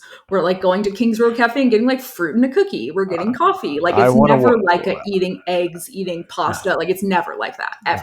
No. I like a walk and talk. I do Yeah. love a walk and talk. Like I Yeah. will get a smoothie with you and walk with you any day of the week. But Walk and talk is great. I'm not gonna sit down and watch you eat an omelet. The only time like we've ever sat down and had meals, like it was like not like a meal. It's like we'd order like little fucking you'd be like, I got a chocolate chip cookie, I got a fucking little appetizer thing or whatever. You're a creation juice. You get like fucking little like nuts in a smoothie or whatever, like a fucking rabbit. Yeah, that's right. I like it to be of the earth. I like Not too small. much chewing. No, not too much chewing. If we can eliminate chewing, we're in business. I'm all for like smoothies for that very reason. But I once saw Brad at a restaurant that I was at. We like didn't go together, but like we happened to end up there and Brad didn't see me. And so I said to the waiter, like, what's the least healthy thing you have at this restaurant? Like, what's like, and she's like, well, we've got this like cookie. It's like really big and buttery and it's like intense. And I was like, great. I need you to send one of those over to him and just say, this is from Mira. And I remember seeing you get the cookie and you're like, I didn't order where this. was And then this? you were Was like, this where was this? huh? Where was this? Creation Juicery on Abercrombie. I Oh, was with right. Spencer, I think. Yeah, and I think I with Broder. I think I was with Melissa Broder, No, maybe. you're with someone I didn't know. You were maybe like we thought you were in like a business meeting, which is like why we sent it. We were like, this will be really funny to like interrupt Brad's like job interview or whatever he's doing. Yeah, that was a long time ago. I totally forgot about that, but yeah. Yeah, you like really made a face like, no, don't put this on my table. I did not order this. I This was is like, not for me. get this Get fucking this thing away out. from me. I could tell the moment that she said my name, you were like, oh, Yeah. Soft foods only. Soft foods only here. No utensils needed. no utensils. Oh man. Well, what else is happening? Like I think we just, I think my prediction is that Ben and J Lo, hopefully have like a chaotic like dating marriage, like non-marriage but dating relationship where they go in and out for the rest of their lives. I hope, yeah, same. I totally hope that's exactly what happens. Like, I hope they like break up their own future marriages by like cheating on their spouses with each other. Like, What if they get married again? That would honestly oh my be god, that would that'd be honestly be so like funny. a logical, like if I were writing this as a novel, there is some logic to that chapter in the story. I mean, I think they might, and honestly, if they do, like, that's hilarious. Props to them. They go back to Vegas and do it again. God, then like the Vegas like people are like, oh my god, you again? Seriously? You really want to fucking do this? I hope they do. That's what I actually hope for them. I hope they get married again within the next 6 months, just to I like hope they just keep doing it over and over and over. just ratchet up the insanity and just Yeah. apologize to no one. So our next story is about another celebrity who we love talking about, celebrities, which is the royal family. So let's see, Meghan Markle, Prince Harry's wife, shared a birthday photo. So Meghan Markle seemingly cropped out of Prince Harry's birthday photo that the royal family shared. So the royal family shared a photo of Prince Harry for his birthday, and they cropped Meghan Markle out. The again, like what is a theme of maybe this entire show, but especially today's episode, it seems to me, is the juvenile behavior of grown-ups Yeah, in positions of influence and authority. like Jesus. She's the mother of your grandchildren. She has been polite. I have a hard time believing that Meghan Markle has been anything but like polite to Charles and Camilla. No, Maybe she, they're simply racist. That's literally what it is. Like yeah. they did not even give her like the lessons that like new members of the royal family get to understand like the rules of like eating and going outside and talking to people. Like they did not give her that. That's insane. Do the royal rules of eating include No forbid brunch. no brunch? Have you ever seen the royals having brunch? I don't think so. I don't think I've ever seen the royals have any food ever. They might it might be photosynthesis for them. They might like, Look get at the sun and turn it into energy. like Kate Middleton. She eats one meal a week. Exactly, exactly. She's the skinniest human being on the planet. Jesus Christ, I know. It's she should gain some weight.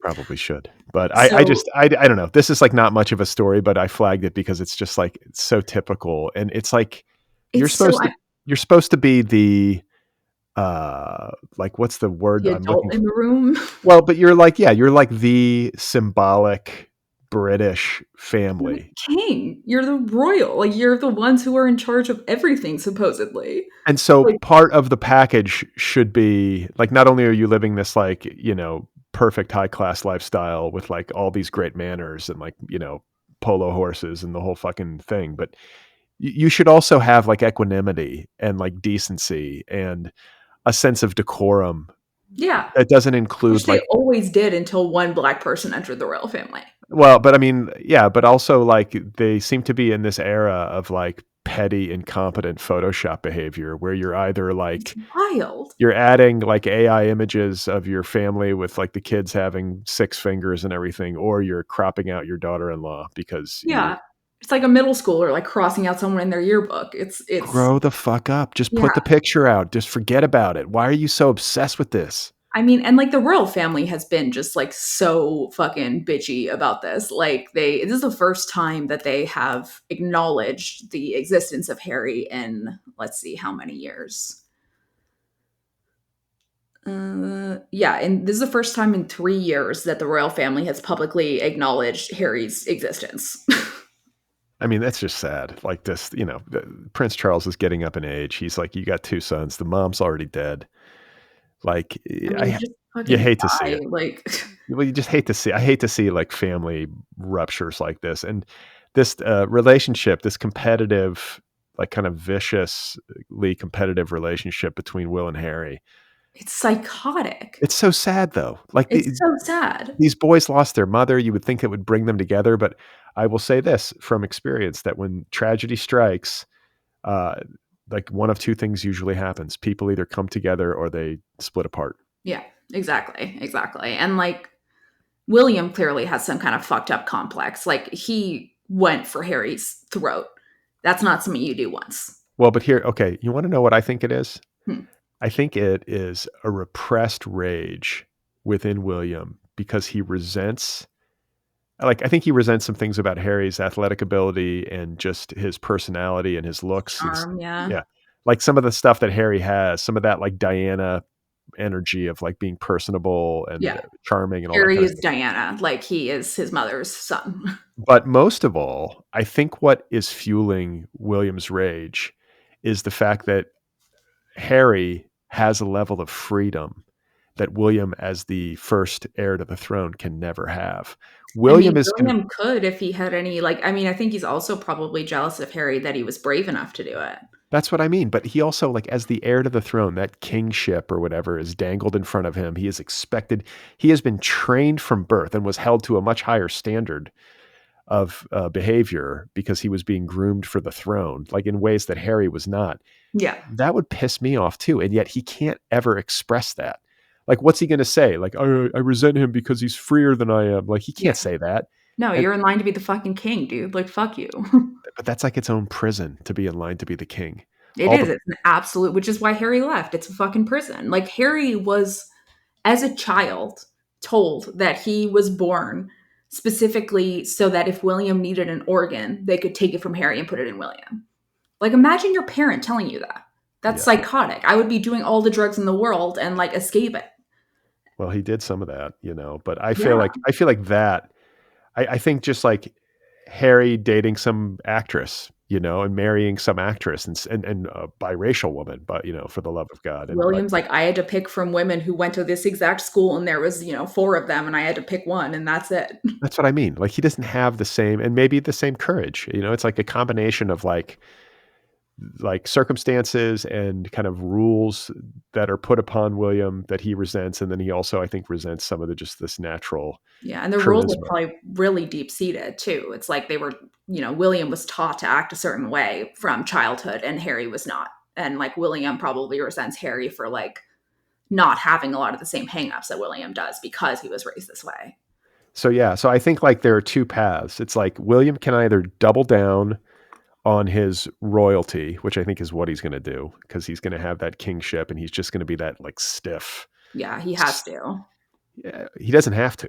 No, but he is going to. He is going to. But there is another path where he could ultimately have some sort of like psychological break or epiphany where he's like, I'm miserable. And part of the reason why I'm so enraged at my younger brother is because he got out and I want to get out too. And so I'm going to fucking abdicate, or I'm going to just, Kill myself. yeah, I'm just going to jump off the London Bridge. Honest to God, that seems more likely than him abdicating the throne.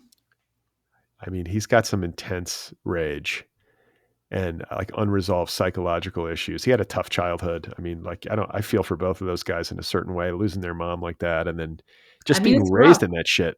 Yeah. That's a brutal way to get, I guess it comes with its privileges too, but like I normally never feel bad for rich people, like for almost any reason, but like I do feel bad for like they were born into the family, they couldn't help it. It's like yeah, not like they chose it. no, It's no. it's rough. It's rough. And they lost their advocate. Like their mom Yeah, was their like their their lifeline to protector. and their lifeline to like humanity. Like Right. she knew she needed to get the fuck out, and like at least to some degree, and she was trying to provide a kind of like a way towards normalcy for them. And then Yeah, imagine she being made such an effort. imagine like you're 12 and your beloved mother dies and you're left with Charles to raise Yeah. you. I mean, it's just fucked. Like you would just attach yourself to like a nanny or something. Like because Charles was not like a parent. Not a, I mean, I don't think he was awful. I've read Harry's memoir, and I felt like there's a sweetness. I mean, he loves those boys in his He way, does. but I don't think that he.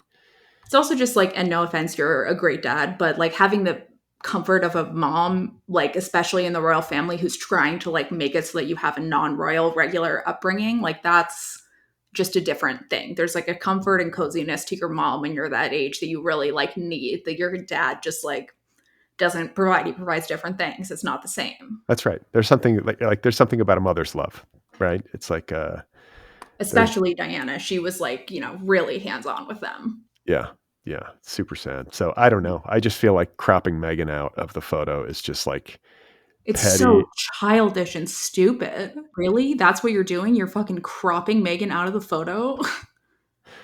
Good for you. I mean, they clearly have no interest in reconciling with Harry if they're doing that. If I were him, I'd just be like, "Fuck you." Yeah, I would just like respond like, all right, fuck y'all.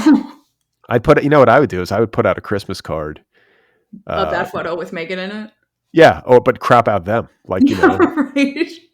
just like Cover all of their faces with Harry and Meghan faces, so it's like yeah, it's Harry and Meghan's. just like all just put them all like I don't know, make some sort of like racial statement with it. Put like I don't Put know. him in blackface. No, I wasn't going to say that. I was going to say like put like famous black people's faces on their bodies. I don't know Um, if that's a good idea. Oprah over King Charles. just put Puff Daddy's face on King Charles's face. God, what if Harry got like was in the fucking Puff Daddy stuff? That would really like Do we have any idea who was in Puff Daddy's like celebrity circle? We don't have any nothing. I mean, clue. we know who he like kind of hung out with, but like nothing else.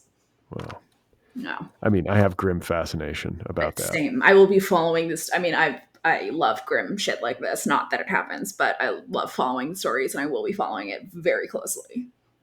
So I think it's time for Brad Learns. I think so. Well, there we were going to mention Meryl Streep and Martin Short seem to be repeatedly soft launching their relationship, which is very funny for two old ass people like that. Are Um, they dating? I mean, they're fucking You like think they so? have to be.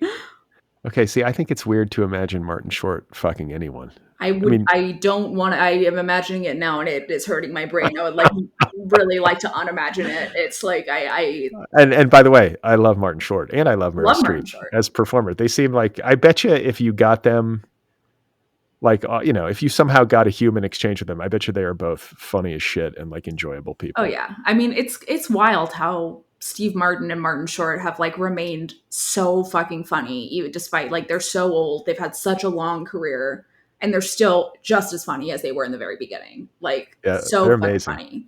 They're amazing. Steve Martin is amazing. He's Steve like Martin. everything he does is so good. You Yeah. know what I'm saying? Like he never makes a false move. It seems like he's like, if he hosts Saturday Night Live, it's funny as shit. He hosts the Emmys, it's Yeah. always great. Like he just never does anything unless it's like, I guess, like his very best or something. But Yeah. I mean, the movie Bowfinger is it's one of my favorite movies of all time. It's a not as known Steve Martin movie, but like maybe his funniest movie ever. I recommend it to everybody listening. Bowfinger, watch it. It's so I've never good. seen it. I've never It's seen it. hilarious. I couldn't recommend it highly enough. Uh, I I don't know if there's. I don't think we have a confirm from Meryl Streep or Martin Short's publicist about their romance. This is No, all just no them. confirmation, but they're showing up to award shows, holding hands together, hanging out. They've been friends for a long time. Like they are like like 20 somethings repeatedly soft launching their relationship. It's really funny. Well, I heard that Meryl Streep went to brunch with Martin Short and gave him a hand job at the Beverly Hills Wow, at the Hotel. brunch and they were caught making out and they got divorced 3 times. It was like just an utterly lewd public Yeah, in the performance of middle of the Beverly Hills Hotel. Martin Short And Puff Daddy ejaculated. was there. Yeah, Martin Short ejaculated during brunch. That's the title of this episode. Martin Short ejaculated.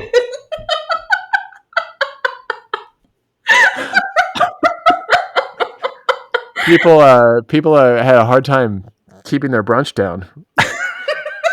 But not Martin Short. He ate him right up and then he ejaculated at the Beverly Hills Hotel. He had quite an appetite, Martin Short did. The face that he made was haunting, according to sources on the scene. The face that he made was haunting. I can't. We have to name the episode that now, though. It is Martin Short ejaculated at the Beverly Hills Hotel.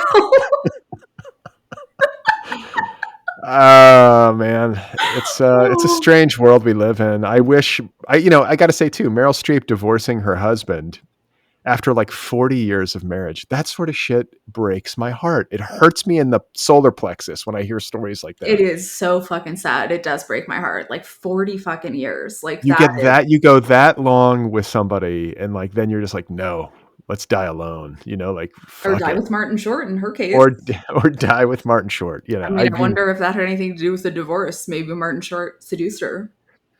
I don't know. I mean, I get like maybe they just were like kind of like in this long marriage and they weren't happy, and then she's like, "This guy's making me laugh," and yeah, living kind of separate lives, just like not that parallel, happens. kind of whatever. That happens. I wish I want everybody to be happy. I hope that if they are dating, that they're having a good time. Seems like they're having a nice time, whatever they're doing. Which even if they're just like good friends, like they're just hanging out and like having a laugh. They're both, because I want to say Martin Short's a widow. I want to say his wife died.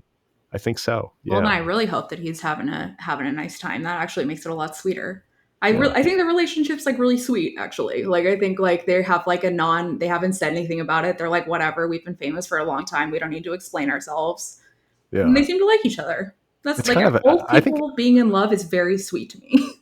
Yeah, but it's like kind of an odd couple. Yeah. I like that's like even better. Like an odd old couple who are really in love. Like I'll cry in 2 seconds. Yeah, I mean because he's kind of this like eccentric tiny comedian, and she feels to me, she's like the epitome of like an Oscar actress. Well, she's like Hollywood royalty on steroids. She's the ultimate actress. And like he is too, but like on a totally other side of Hollywood. Like of just like he's like all comedy and she's like Sophie's Choice.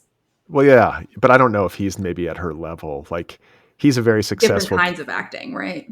Yeah, I mean, he's a beloved comedian and comedic actor who's been doing like what sketch comedy and all that kind of stuff for a long time. He's, everybody loves Martin Short, but Maybe you not know, as famous. he doesn't have as many trophies maybe as she does. Like Yeah.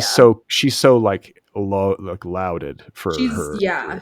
She's like an actress who like exists for like the Academy and all these different places to give her awards. Like she does like acting that is like the kind of acting that like the Oscars and the Emmys like love. Like cuz it's just like a very like actors acting kind of thing, which is not like an insult even, but like Martin Short is much more like I'm going to say some weird shit and everyone's going to laugh like haha and like it's off script and He's that's just it. a ham. He's a Yeah. ham. Interestingly, as you're talking, it's like what occurs to me is that the actual match, if we're talking about like career similarity, is Meryl Streep and Steve Martin, Yeah. because they're both That's like true. they're both so like relentlessly excellent at whatever they do. Yeah. Like Steve Martin Martin's like, Short is too, though. yeah, but not like I don't know. He Like Steve doesn't have the Martin's like, same like level of like adoration as they do, but like I think it's because his comedy is kind of like more dumb, more low level or something like that. It just makes anybody laugh no matter what. It's not like a like Steve Martin can do like drama and comedy, and his comedy can be very smart and high level. And Martin Short kind of is like, look at me do a funny voice, and it's hilarious. well, and Steve Martin's like writing essays for the New Yorker and shit. He's Right. got that like sort of high culture. Intellectual, like, yeah. That's right. That's what I think I'm getting at. And he also like when he wrote a book, it was like a great book. It was a great book.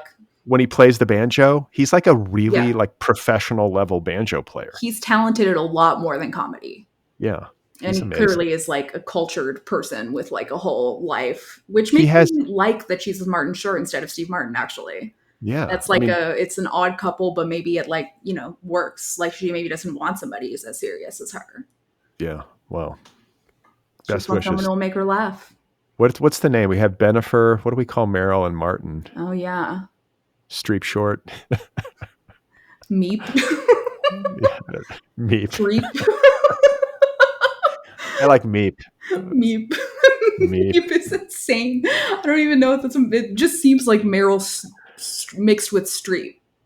It's like they have the same. They're both MS, so it makes it very hard. Streert. I don't know what you'd call him. I like Meep. Let's just say Meep. Merylton. Meryl Short. Yeah. I hope they're doing well. I Yeah. hope that they should go on a double date with Ben and Jen. They should just Yeah. make this. Let's What could just go wrong? what could happen. Yeah.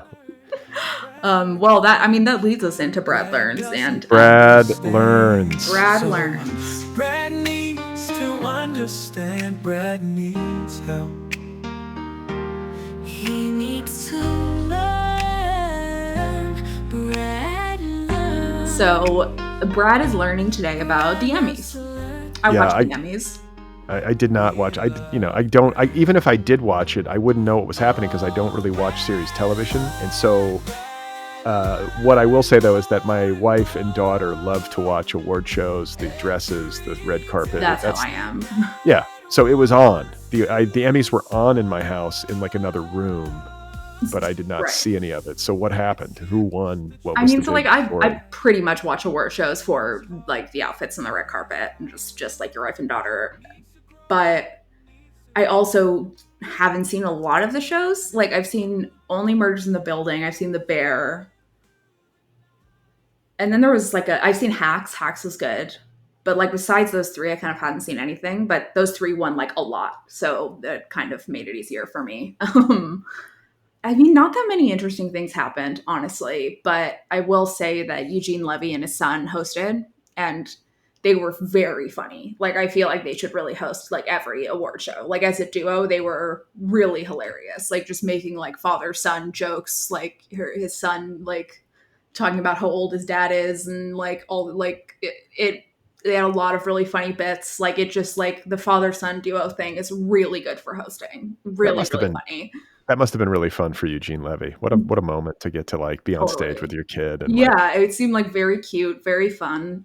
Steve Martin and Martin Short and Selena Gomez presented, and that was also really, really funny. It was like they were like very far apart on the stage for some reason, and Martin Short in the middle. And every time he started talking, they just talked much louder than him over him. It was like a very funny bit. Like the chemistry was really, really good. And like I don't even fucking remember anything besides that. Besides people like complaining that like the bear is in the comedy category instead of drama, even though it is a comedy to me. But I've never seen it. Who had good dresses on? Anybody? Who was the best dressed the person at dresses the kind end? of sucked, honestly. Like they kind of fucking sucked. I'll say, fuck, who was it? Who had a fucking amazing dress? And she's in Schitt's Creek, and she's in Best in Show.